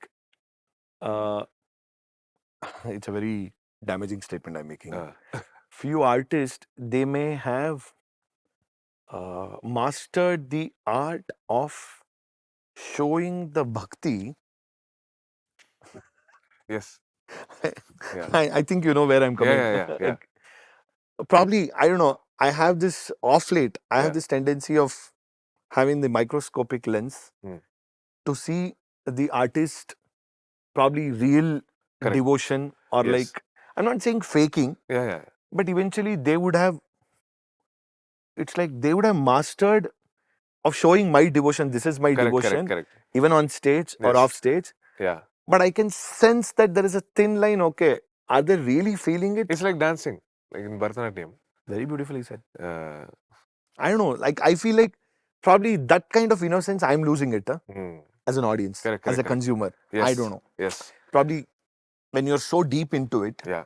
See, when you have, probably if I had not gotten so much deep into it, I would have still enjoyed as a But consumer. because you are sensitive to that, you will tune off. You will sometimes. tune off. Yes. Like, Yeah. I can, with microscopic lens, I can like, really? Correct. With these 3-4 expressions, you can. Yeah, you can even feel that even in non-devotional aspects. Like the moment you see if the performer is too worried about, say, the performative or the package or the audience in a way such that he's decentered and he's not losing himself in the music, you will feel it. He Yeah. might be closing his eyes and in that or whatever, it might physically look like he's in the zone, but you can feel it if he's not in the zone. So But have you ever felt like it would have become so, what do you call, it's just a fixed template I'm following or a fixed structure or falling into the pattern. Have you ever felt in your way of performing performances? yes, so that's why I have. How do you break the pattern? That's why I value people like my father and some friends who are very frank with me and can say things to my face directly, saying, "Okay, switch this up a bit, sounding too monotonous, too predictable." Amazing. So my father is my biggest critic, and he is very specific also. He's not like, "Hey, ಚೆನ್ನಾಗಿಲ್ಲಪ್ಪ ಇವತ್ತು." He will never say that. He'll go to the details. ಇಲ್ಲಿ ಈ ಥರ ಇರಬೇಕಿತ್ತು. Yes. Now my Kannada is giving away. Next level. So I have some friends with whom I have candid conversations about my own music. We Amazing. critique each other. So that helps in staying away from falling too much into a pattern. And listening to ourselves also helps. So I listen to my concerts. Oh, you listen to your concerts? Yes. Quite a musicians, they say, I don't want to listen to any of my Yeah, concerts. even I or don't like want to, but I listen. No, I think that's good. That's good practice. Yeah. That's really good practice. Correct. For even non-musical aspects, like for instance, I feel like my stage presence is not good at all now. But so, Okay. but many people are like, no, it's fine. But I have some. For example, now the recent thing I noticed from my videos is when I'm very involved in, say, an exploration in an alapana, my head is tilted way too low. Down, huh? Way Oh. too low. Oh. It's okay. See, I am also not the guy who keeps on smiling just to be presentable. I cannot do that. You cannot do. If I don't smile in a concert for 1 hour, I'm okay with it because my music is more important. I want to be lost in my music. I don't want to keep on smiling just because audience is there. Yeah. So, but things like this, even visual aspects, how I'm using the mic, am I might be thinking that I'm sounding a certain way. Am I making sure that I am sounding that way? So things like this. Anyway, it's time for some music now, actually. Huh. The longest we have had the conversation. Let's get into the actual. So I want you to. Let's get into some kind of musical stuff. Okay. I have certain plans. It's all unplanned, actually. Okay. I have certain plans which are unplanned. Good start. Yeah, I know.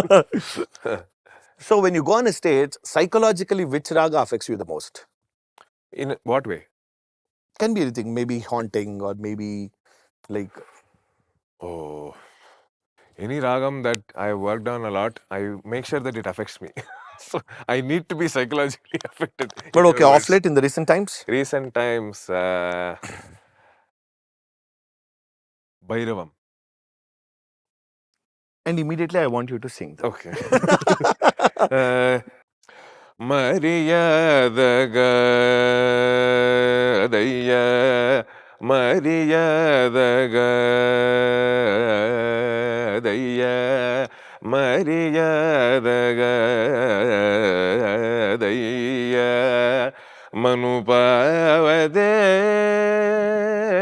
மையா. So that very close to Suryakantam. It's a Suryakantam Janyam. So Janyam of Suryakantam. Suryakantam is wait.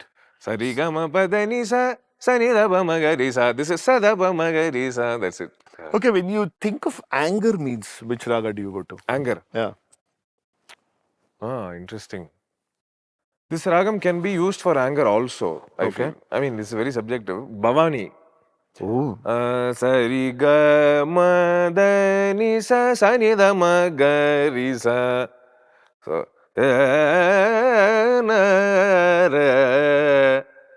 Rida Magarisa Nida. It gives you that kind of a mysterious,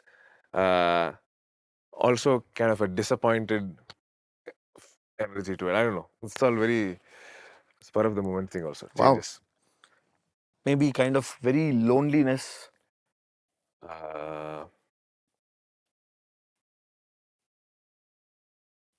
Dujavanti maybe?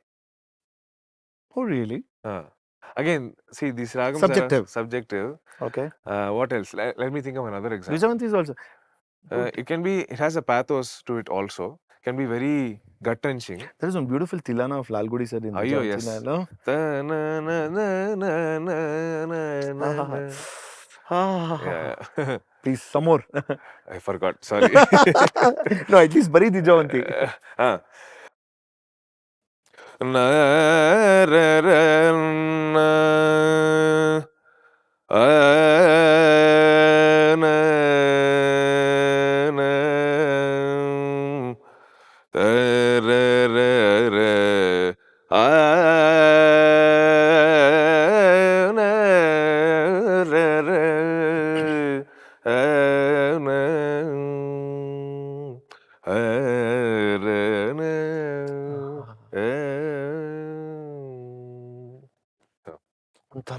Yeah.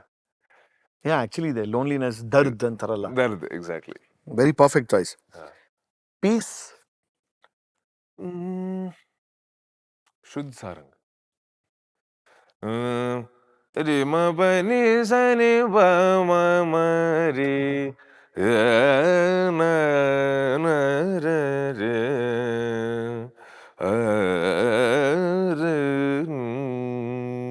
ni sa ri ma pa ni sa da ma pa sa ni re ra ra ra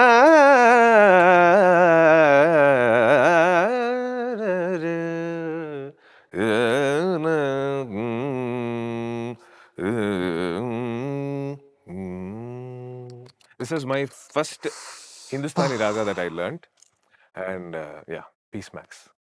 Peace max. Max. Love. Interesting. Haven't thought about it. In real life too. I like the way I put the spot. Let's see. Do you want to open about it? No. I can ask your father not to switch this part. Love and I'm tempted to say Hamir Karani. Oh, bhale. Yeah. Ah. Na ra na na ra na ra. Close to Shuddh Sarang, but Yeah, exactly. different Very feel. close to.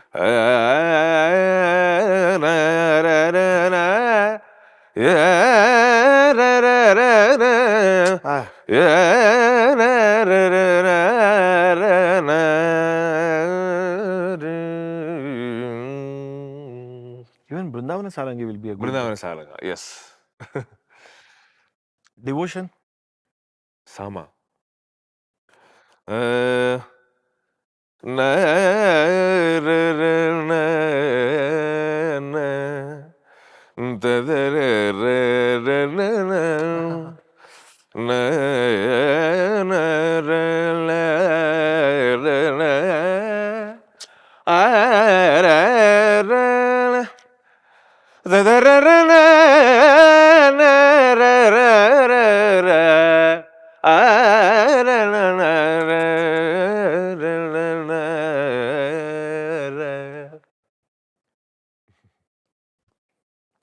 forgetting what to ask next because I'm completely immersed.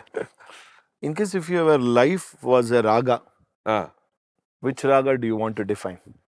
Oh, Too deep, huh? like Mr. Nags. Oh Mr. my God. Never expected Mr. Nags mention in this podcast. We can be able to mention that one. Mr. Nags will be very happy. So that means he is a pro RCBite. No comment. Yes, actually, no. Gouda. Mm.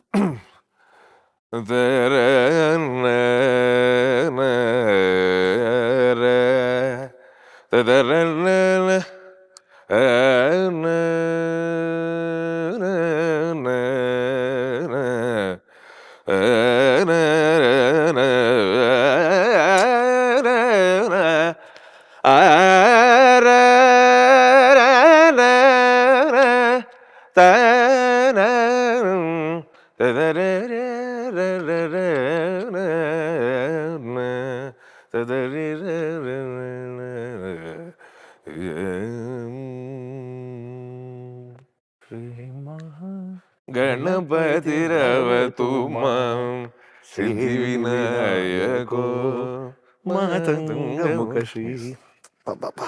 Dudukugala. Ayo. We always often discuss if Tyagaraja Swami had to be awarded Grammys, he deserves maybe 50 per Pancharatnam. 100%. 100%. Ayo. Since you mentioned Dudukula, that one line of Dudukula wherein towards the end. Sari zani zari ri zani zari. No, towards the end, everything. No,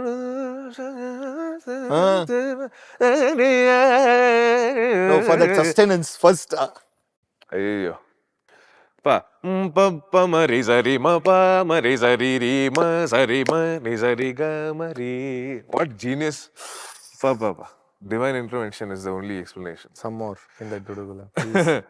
Dudukugala nanne dora kuduku brojura ento dudukugala nanne dora kuduku brojura ento dudukugala nanne dora. Karaguru. Peace at 2 a.m. But yeah. Pa, come on, I say.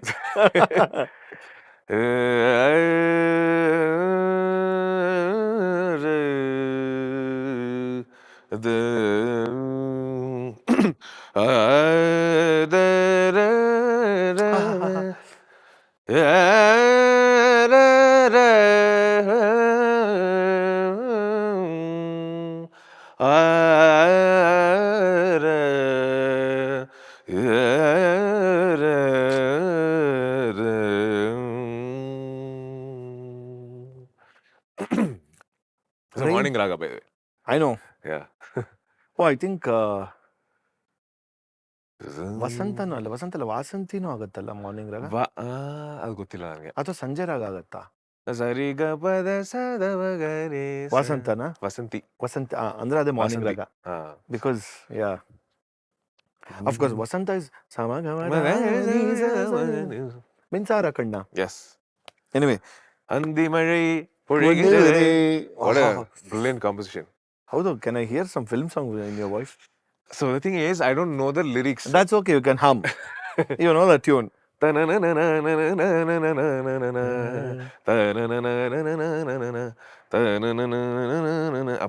I forgot, sorry. My recent favorite Tamil song is actually by Sean Roldan.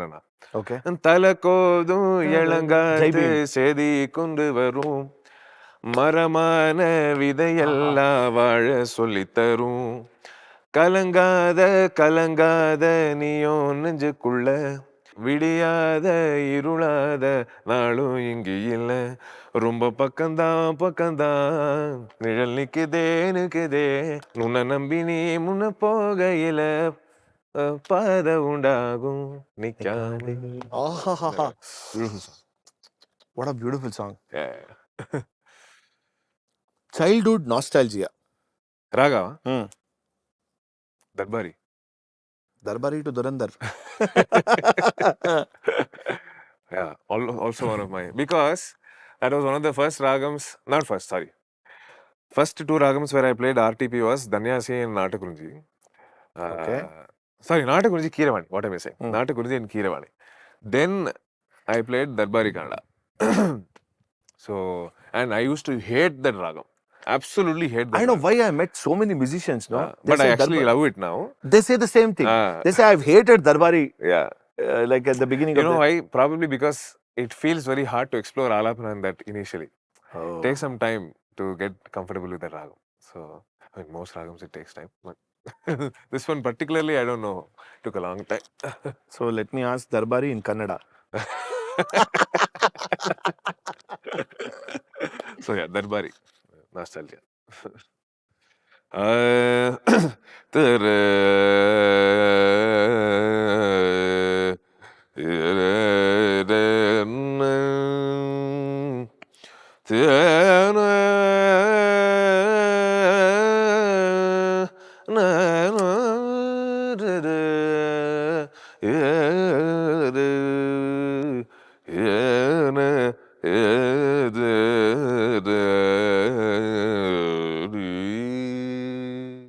There is a beautiful song in Kannada, very old. Shiva Shankari. Shiva Shankara Chandra Chuda Shiva Shankara Parvati Ramana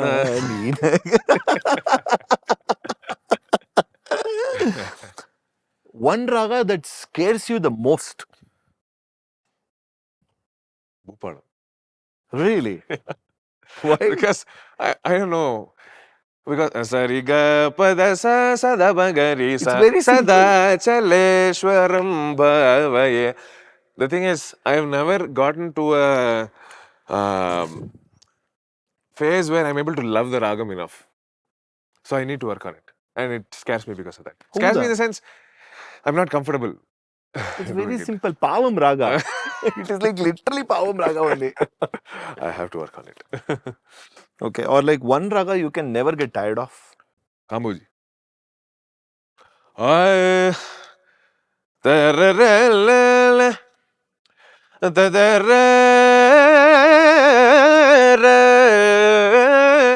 ara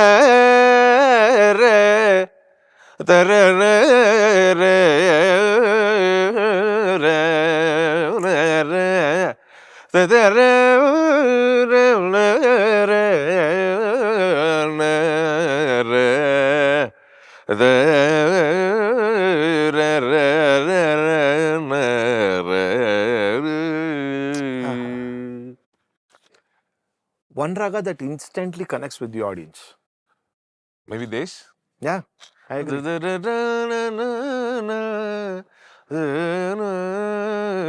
Kapi in Carnatic? Yes. Maybe? Kapi. Behag. Behag. It's not okay. Kamas also. Kamas. Sindhu Bhairavi. Again, these are all both, I mean, not strictly Carnatic, I guess. Strictly Carnatic raga andre. But Sindhu Bhairavi is Carnatic only, right? I mean, we've been influenced and adapted a lot of Hindustani into it also. But because of Muthuswami Dikshitarinda na Illa. This, I don't know actually. I have to look into the history. No, that's the reason even Varaha Rupam and all. Instant connection. Correct. And you know what? Actually, to me, I feel Pantuvarali connects to audience very quickly. Yes, Panturali connects. Because most Kalyani. Kalyani also. Kalyani is Sankrabarna also. Sankrabarnam. Kiravani, of course, Humpty number of film songs in. Like, it goes on. Correct. But you know what? This I mentioned in many shows. It's very funny. Most of the film songs, no, when they compose Pantuvarali, Kamavardhini. Yeah. Just because I don't think, I think so, because of the name it has Kamavardhini anta. For all the kind of raunchy or the kind of very seductive, They used erotic, they use Kamavardhini raga. But the emotion is actually quite Actually different. quite different. Nange Yes. Kamavardhini nange devotion kansutta. Correct. I feel like and even of course Bhairavi kuda tumba devotion. Yes. ಈಗ ಯಾವುದೋ ಒಂದು ಹಿಂದೂ ಏನಾಗೆ ಗೋವಿಂದ ಎಲ್ಲ ತಗೊಂಡ್ರೆ the way it is interpreted, you bhakti tumba, ಹೌದು. I don't know, because of the name, I don't know, tumba. I didn't know this. I didn't know they used it in these. Even Hi Rama, for example, you take. Oh, correct. It's Pantorali only, right? Correct. I will, but very beautifully, aesthetically done, very no doubt. done. Musically Done. But like, context is. Because of the name, I always think Kamavardhini. That's Kama antide antana. Correct. No. Okay, one raga that feels best on Veena. Purvi Kalyani.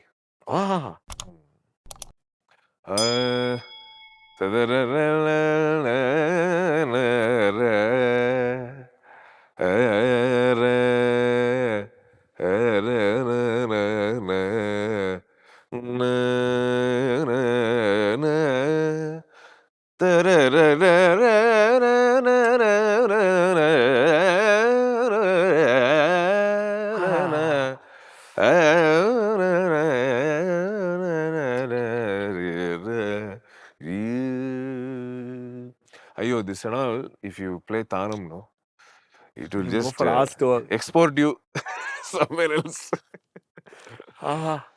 ತುಂಬಾ ದಿವಸ ಆಗಿದೆ ಪೂರ್ವಿ ಕಲ್ಯಾಣಿ ಕೇಳಿ. Okay, so if you had to perform only one raga for the rest of your life, have you watched Hamsa Geeta film? Illa. Oh, many people have told me to watch. I've not watched it yet. You're doing it as early or as soon as possible. Okay. This is the homework. Wait, has Balamali Garu sung in Yes. that? Okay. Anant Nag sir has acted in that film. Okay, so it is like he'll be known for one particular raga specialist. Like he'll be like, I forgot the name of the raga, like because even I need to revisit. I've watched it many times as a kid, but I remember the whole context and all. Okay. So then he goes to a brothel and like, so he has to keep a pledge one raga. So whichever his favorite raga iruttala, adanna ada kottbiಡ್ತಾರೆ. He's like he'll give it to her. So that kind of setup and all. I see. And how the kind of practice he does to master that one raga is then, oh God, it's one of the best films I've ever watched. You should watch it. I'll watch it. Yeah. Okay, anyway, not in that context I'm trying to say. So what I meant was one particular raga wherein it's like if you have to perform the rest of your life, and I just picked this one. I'd probably say Kalyani and that region, Kalyani region. I'm able to process it. There are see in Ramakrishna Mat, there is this Aarti song that they sing. It is in Yaman bass. Khandana bhava bandana jagavandana vandito niranjana charana kamana tanana. So this is composed by Vivekananda, Swami Vivekananda. It is tuned by him and composed by him. So that shares a very special bond. And I know some other songs which are in this region, this Yaman Kalyani, Yamuna Kalyani. Maybe I will do that. Yeah.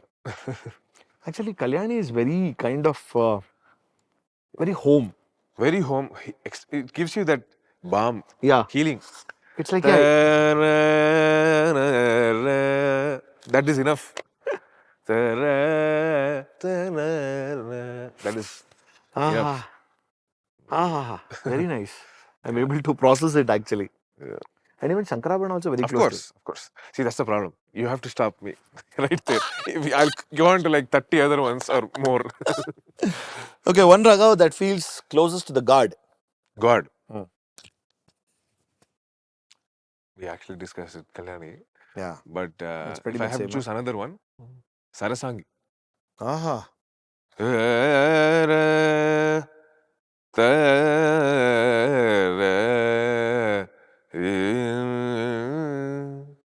So I sing Sarasangi in a, which might be seen as not so Carnatic, but I like it to do it. I like to do it that way. Na re a na sa da ra la la la la la ra ra a ya ra ra ra ra na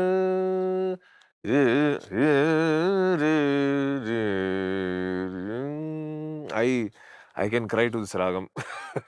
I recently listened to a presentation of Nat Bhairav, the Hindustani equivalent of this Sarasangi by Sultan Khan Sahab. It's a Sarangi player. Amma, God only. What's your obsession with Sahana? Pretty bad. Pretty bad obsession with Sahana. I just played it 4 days ago. Why do you feel it's pretty bad? Because it is just that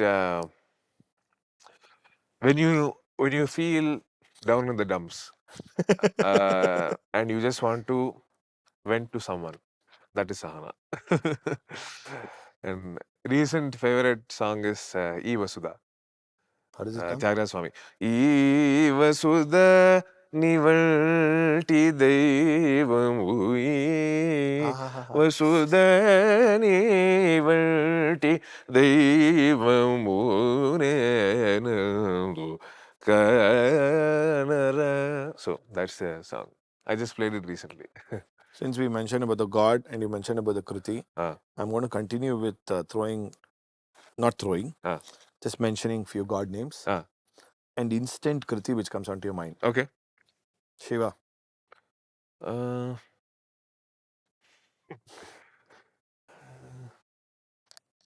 Chintayamakanna.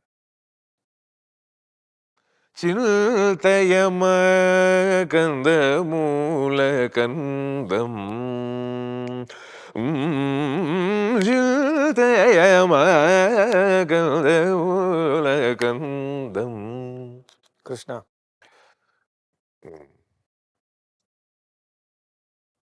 I will not say Krishna ni Begne because there's just another one I was Good. Wait. Not that I don't have any against into it, but Yeah. most commonly. Yeah. Balakrishnan Padamalar. Okay.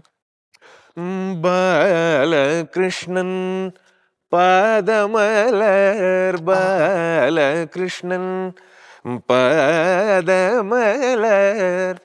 பணிவோர் கிடரில்லை Varaguna Balakrishnan பதமல சங்கீத Dhanyasi. Rama. Aha. Rama is so many. Rama is an ocean. Ayyo. Lekana ninnu chuttukonnaru. Abba. That is a prayer song. These are all prayer songs. I keep singing just like that all the time. Lekana ninnu chuttukonnaru lekana. By the way, I don't know how I missed this ragam. This is one of all-time favorite ragams. Asaveri. Okay, please proceed. Shrikar Karuna Sagara Nirupama Chinmaya Shrita Chintamani Niyada Lekana Nilu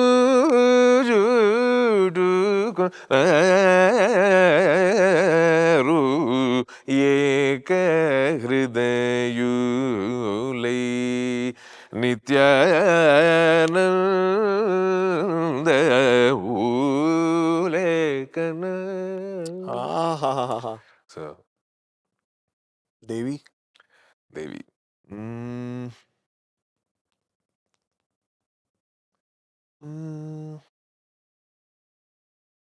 Recent is जय जय जय दुर्गे माता भवानी जय जय जय दुर्गे माता भवानी जय जय जय दुर्गे माता. That is the recent one. Muruga. Swaminath Paripalaya Shumam Swaminath Paripalaya Shumam. Yes, definitely. Swaprakasha Vallisha Guru Guhadeva Senayasha Swaminath Paripalaya Shumam. There is one particular recording of Sanjay sir's some side A Raga, side B Kruthi. My ears blessed. Lord Venkateshwara. Venkateshwara. Give some time, huh? Sure.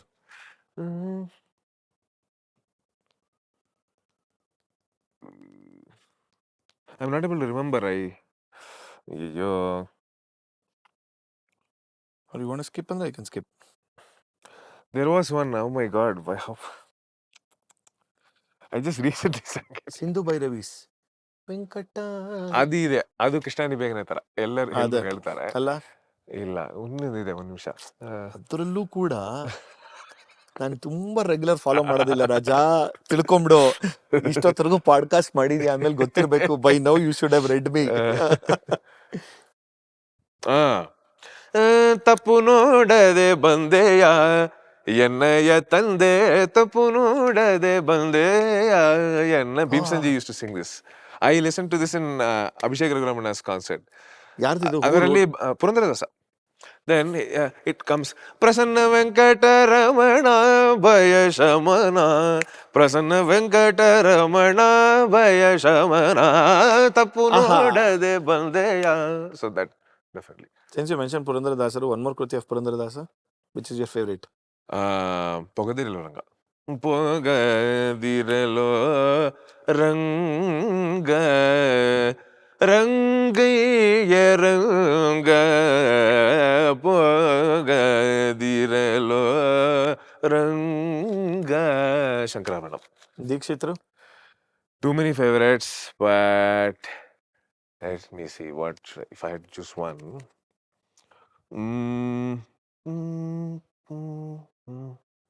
Suryamurti. Okay. Suryamurti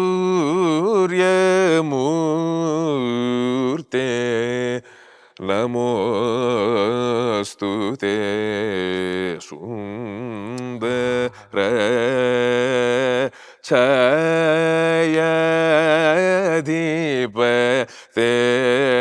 Suryamurti. ಶ್ಯಾಮಶಾಸ್ತ್ರಿಗಳು. ಓ ಜಗದಂಬ ನನ್ನು ಅಂಬ ಓ ಜಗದಂಬ ನನ್ನು ಅಂಬ. ಏನ್ ಚೆನ್ನಾಗಿದೆ ಇದಂತಲ್ಲ. ಆನಂದ Bhairavi. ಅನ್ನಮಾಚಾರ್ಯ. ಅನ್ನಮಾಚಾರ್ಯ పలుకుతే నెలతల్లి పవళించెను పలుకుతే నెలతల్లి పవళించెను. So that definitely. Mysore Vasudevacharya? I taught it to my students just 1 week ago. Idi samayamu brovarada Idi samayamu brovarada Yadukula tilakani Idi samayamu brovarada. This is a Nataka Priya. Nataka Priya. Very beautiful song. Melakarta only, yeah? Melakarta. Sarigama Padani Sa Sanida Pamagarisa. One note difference from Todi. Da is different. That's it.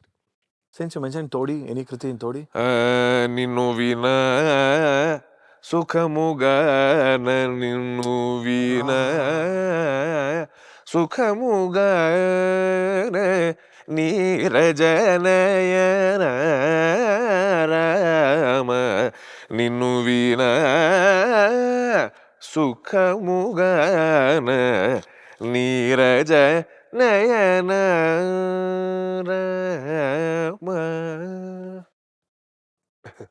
In bhakti ide guru.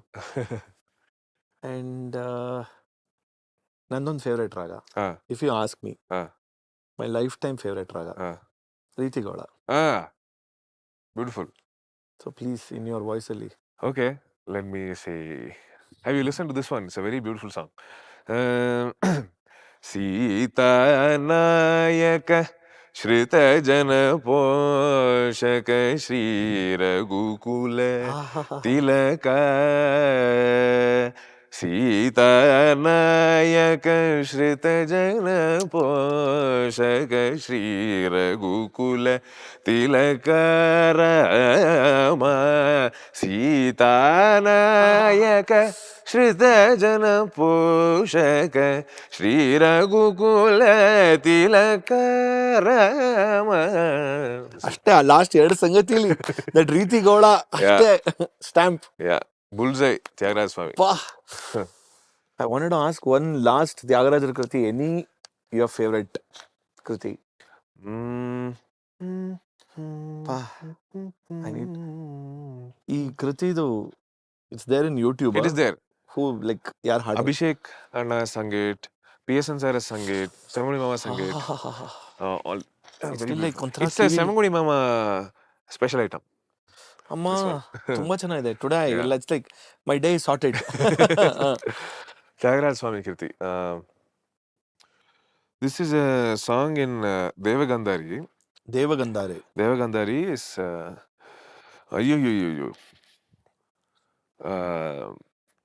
next level. Okay. Devagandhari is generally explored in a slower tempo. This is probably the only Kirti, or maybe one of the very few Kirtis which explores a pacey. This is all sheer genius of Saint Tyagaraja. And Koluvayunade Kodandapani Koluvayunade Kodandapani Koluvayunade. So if you look at the charanam, I just make sure I pronounce it correctly. Janakaja Bharata Dulato Manchi Naivedyam Buluchanuna Vedukana Raginchi Merupu Kodlake Rukana Kabadamu Summulanu Tarilchi Vedoktamayna Sanakavachanamula Cheto Shilchi Shutula Poshilchi Koluvayu is describing Rama's procession. You can get that feel, no? Same sadinchane. Similar. Similar. This ragam is very close to Arabi. Very close. Raga. Devagandhari. Very close. Innonchur please aadi.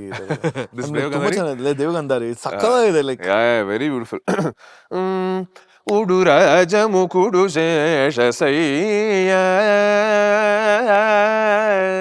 Udurajamukudu Sheshasaya Payini Chalanga Gagani Purami Kumari Sugandhamu Puya Nammina Varalake Kadakatini Korina Varamiya Tyagaraja Adugadugu Kumadu Punanuldiya Shri Ramaya Kuluvayu Nade. So ಎಲ್ಲಾನು goose bumps. ಹೌದು goose bumps expert. ಇನ್ನೇನು ಉಳಿದಿದೆ? Is there anything have we left? Actually, I'm just thinking like, ಅಥವಾ we have dwelled into Yes. so many aspects. Okay, Ramana, I know you're just 24. Hmm. So, what are the plans? What do you want to do? ಗೊತ್ತಿಲ್ಲ. Come on. Okay. No, I don't think too much beyond maybe the next 1 year or so. No, the reason I asked because you belong to the Gen Z, man. Uh, Correct? Hardcore Gen Z. You're a 2002 born. 2001. 2001, na? Going to be 25. 2 You're months. you're going to be Yeah, 25. Actually, I have a very weird way of conversation I do with people. Okay, we have one the taboo there. Like I have kept Rahman's photo. To me, I feel like the sounding for us, musical sounding, changed after 1992.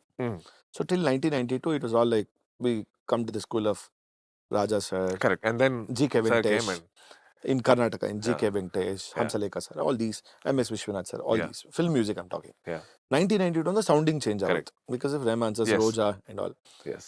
So to me, whoever I meet, no, like I'm born 19. Oh, Roja admel huttidda. To me, that is the bar. Right. Like okay, Roja admel huttidda. That like for me, when you Yeah, said Yeah. 2002, 2001 andre, I'm like, oh, millennial. One Sankirnam after Roja.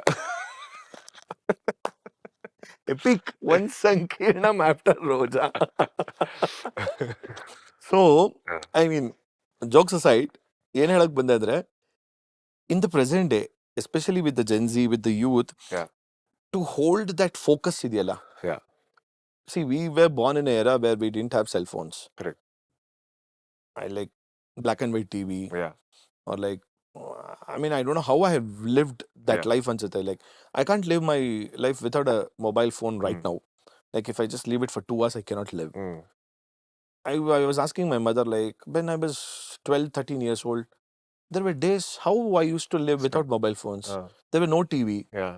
Or like probably if we had TV, only Doordarshan was Correct. there. So I didn't even have cable. So there was absolutely no source of entertainment. Yeah. So probably we had our ways of entertainment. Yeah. Now, with everything, like Yeah.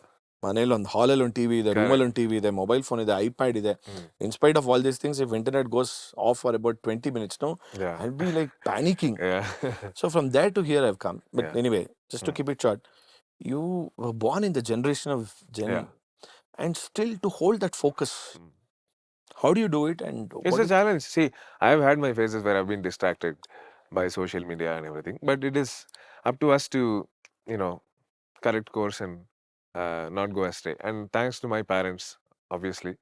And so, but I think it's good for our generation to remember that the kind of intensity and immersion that the previous generations had, we will never have. Period. That's it. Because you cannot be away from your phones because it's become part of your career. Yeah. Instagram has become part of your career. It's like an organ in a body. I know musicians who are completely off social really? media, like Shruti Sagarana, flute. One of the best musicians we have today. He's completely off social media. He still uses a button phone. Now, after a lot of egging, he's got a smartphone to have WhatsApp. So there are musicians like that. See, the classic example is in those days when they programmed code, they coded, they have to punch holes in the card. So they can afford to make zero mistakes, right? Here we have the luxury of IDs, everything. So many, mistake correcting softwares and all that.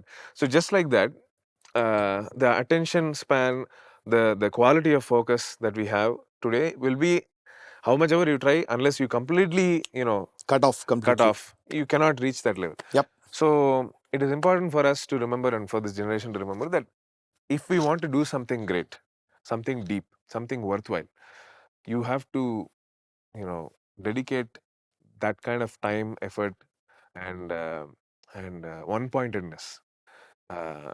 Because it's unfortunate that so many people today, even if they have to do work, they can't even focus for maybe 3 to 4 hours in one shot. Absolutely, you cannot. Right? So those are very essential capabilities that we have to, skills that we have to develop.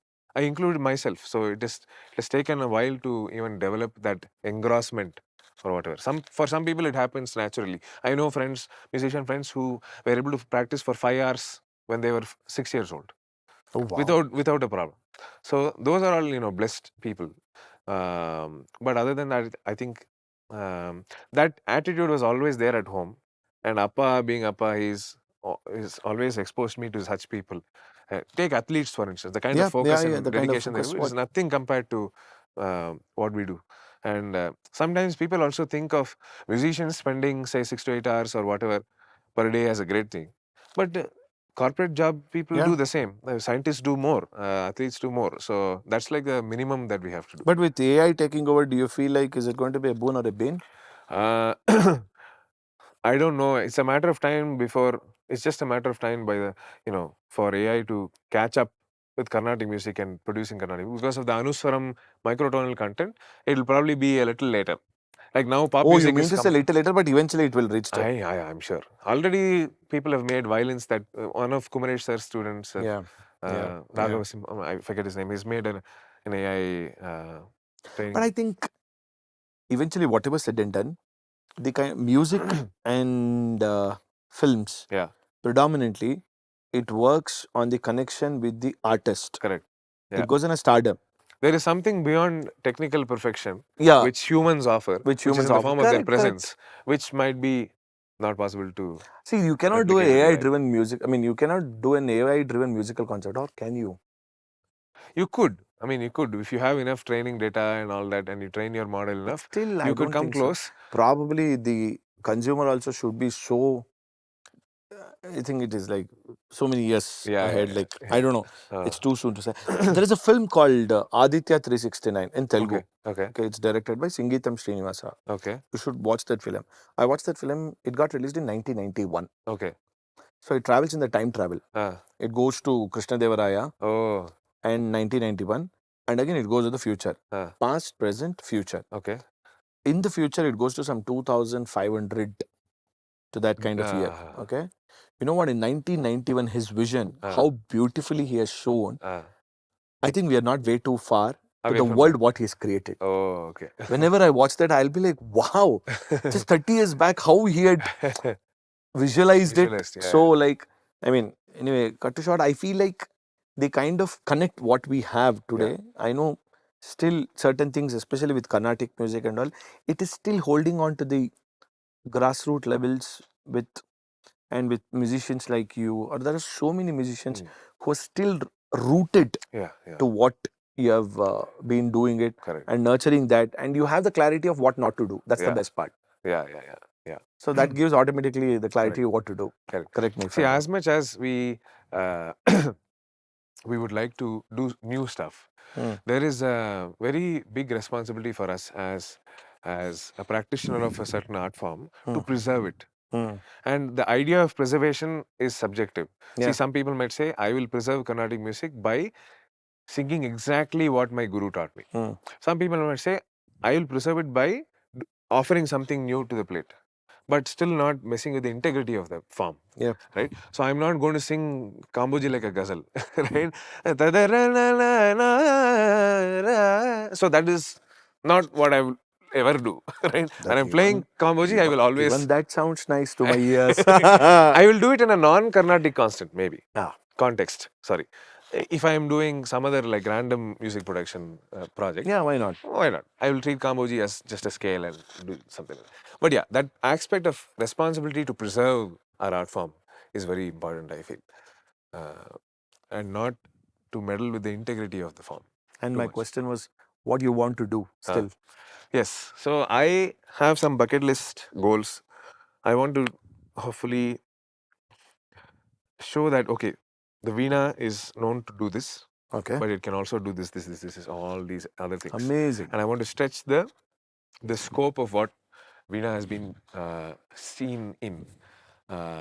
More as how versatile the Veena can be in offering soundscapes, and treat Veena as a sonic medium. Carnatic music is one kade. It's also, Veena is a way to produce music. That's Superb. it. Without any labels. Just music. If it moves, it's music. That's it. So I want to do, hope to contribute there. Then in Manodharmam, I have some desires to explore ragas originally, offer newer perspectives on that. Again, these are all just literally scratching the surface now. So I have there and offer newer interesting interpretations to songs. So stuff like that. And similarly in Lime, I have some goals like that. So yeah, How is the experience coming to the show? wonderful. It's been a lot of fun talking to you. So thanks for having me. So I should thank you. I hope I made some sense. I don't know. Of course, it was a lot of fun. Please forgive me or pardon me for Not at any all. kind of Not at all. what do you call grammatical things, and also more than anything, like my kind of way of stupid questions at times. No, People may find it no like question is stupid. no, but it was lovely having you on my show. Thank you. Thanks. a lot. And I always wanted to have a conversation in such a way that I say this statement every time on my show. If I have a takeaway in my show, my audience will have a takeaway. Yes. Yes. So I always believe that there should be a takeaway in the kind Definitely. of conversation, especially when we do. Yeah. So in a very fun way, Correct. in a more approached way. Correct. Correct. So, and I'm sure my audience will definitely, and it's always pleasure to have you. Thank you. Thank you. And so I'm much. looking forward. I need to collab with him so that I get some stuff so that he can say yes to it. That is the kind of we need to create some musical stuff which I want to do, and I'll definitely come to Sure. you. And thank you so much. Please Yes, thank you. keep Thank you. continuing the good work Definitely. All your and good good wishes. music. And thanks to your father Yes. for making this happen, this podcast as well. Yes. So eagerly looking forward to your concert. Thank you. Thank you, Anna. Yes. See you there. On that note, ಇವತ್ತಿನ ಈ ಸಂಚಿಕೆನ ಮುಕ್ತಾಯ ಮಾಡ್ತಾ ಇದ್ದೀನಿ. So ಮತ್ತೆ ಮುಂದಿನ ಸಂಚಿಕೆಯಲ್ಲಿ kindly forgive us, ತುಂಬ ಬೇಜಾರು ಮಾಡ್ಕೋಬೇಡಿ ಕನ್ನಡದಲ್ಲಿ ಇಲ್ಲ ಅಂತ. Though Ramana is fluent in Kannada, but still creative ಥಾಟ್ಸ್ಗಳು ಬರಬೇಕಾದ್ರೆ whatever language they are comfortable ಅದಕ್ಕೆ ಬಂದಿರುತ್ತೆ. ಹಾಗಂತ he stays in Karnataka and that is why and he doesn't stay in Kannada, he is born and brought up in Karnataka Yes. And ಕನ್ನಡನ ಅಷ್ಟು ಚೆನ್ನಾಗಿ ಕಲ್ತಿದ್ದಾರೆ. So ಹಾಗಾಗಿ ಖುಷಿ ಆಗುತ್ತೆ. ಮತ್ತೆ ಮುಂದಿನ ಸಂಚಿಕೆಯಲ್ಲಿ ಇನ್ನೊಬ್ಬರ ಜೊತೆ ಕಾನ್ವರ್ಸೇಷನ್, ಇನ್ನೊಬ್ಬರ ಜೊತೆ podcast. And also you can listen to this entire conversation in Spotify as well. ನಾವು ಸ್ಪಾಟಿಫೈಲೂ ಕೂಡ we have started streaming. Wonderful. So please like ಮಾಡಿ, ಸಬ್ಸ್ಕ್ರೈಬ್ ಮಾಡಿ, ಶೇರ್ ಮಾಡಿ. ಮತ್ತೆ ಮುಂದಿನ ಸಂಚಿಕೆಯಲ್ಲಿ ಸಿಗ್ತೀವಿ. ಟಿಲ್ ದೆನ್ ಸೈನಿಂಗ್ ಆಫ್ ನಮ್ಮ ಸ್ಟೈಲಲ್ಲಿ 3, 2, 1. ನಮಸ್ಕಾರ ಗುರು.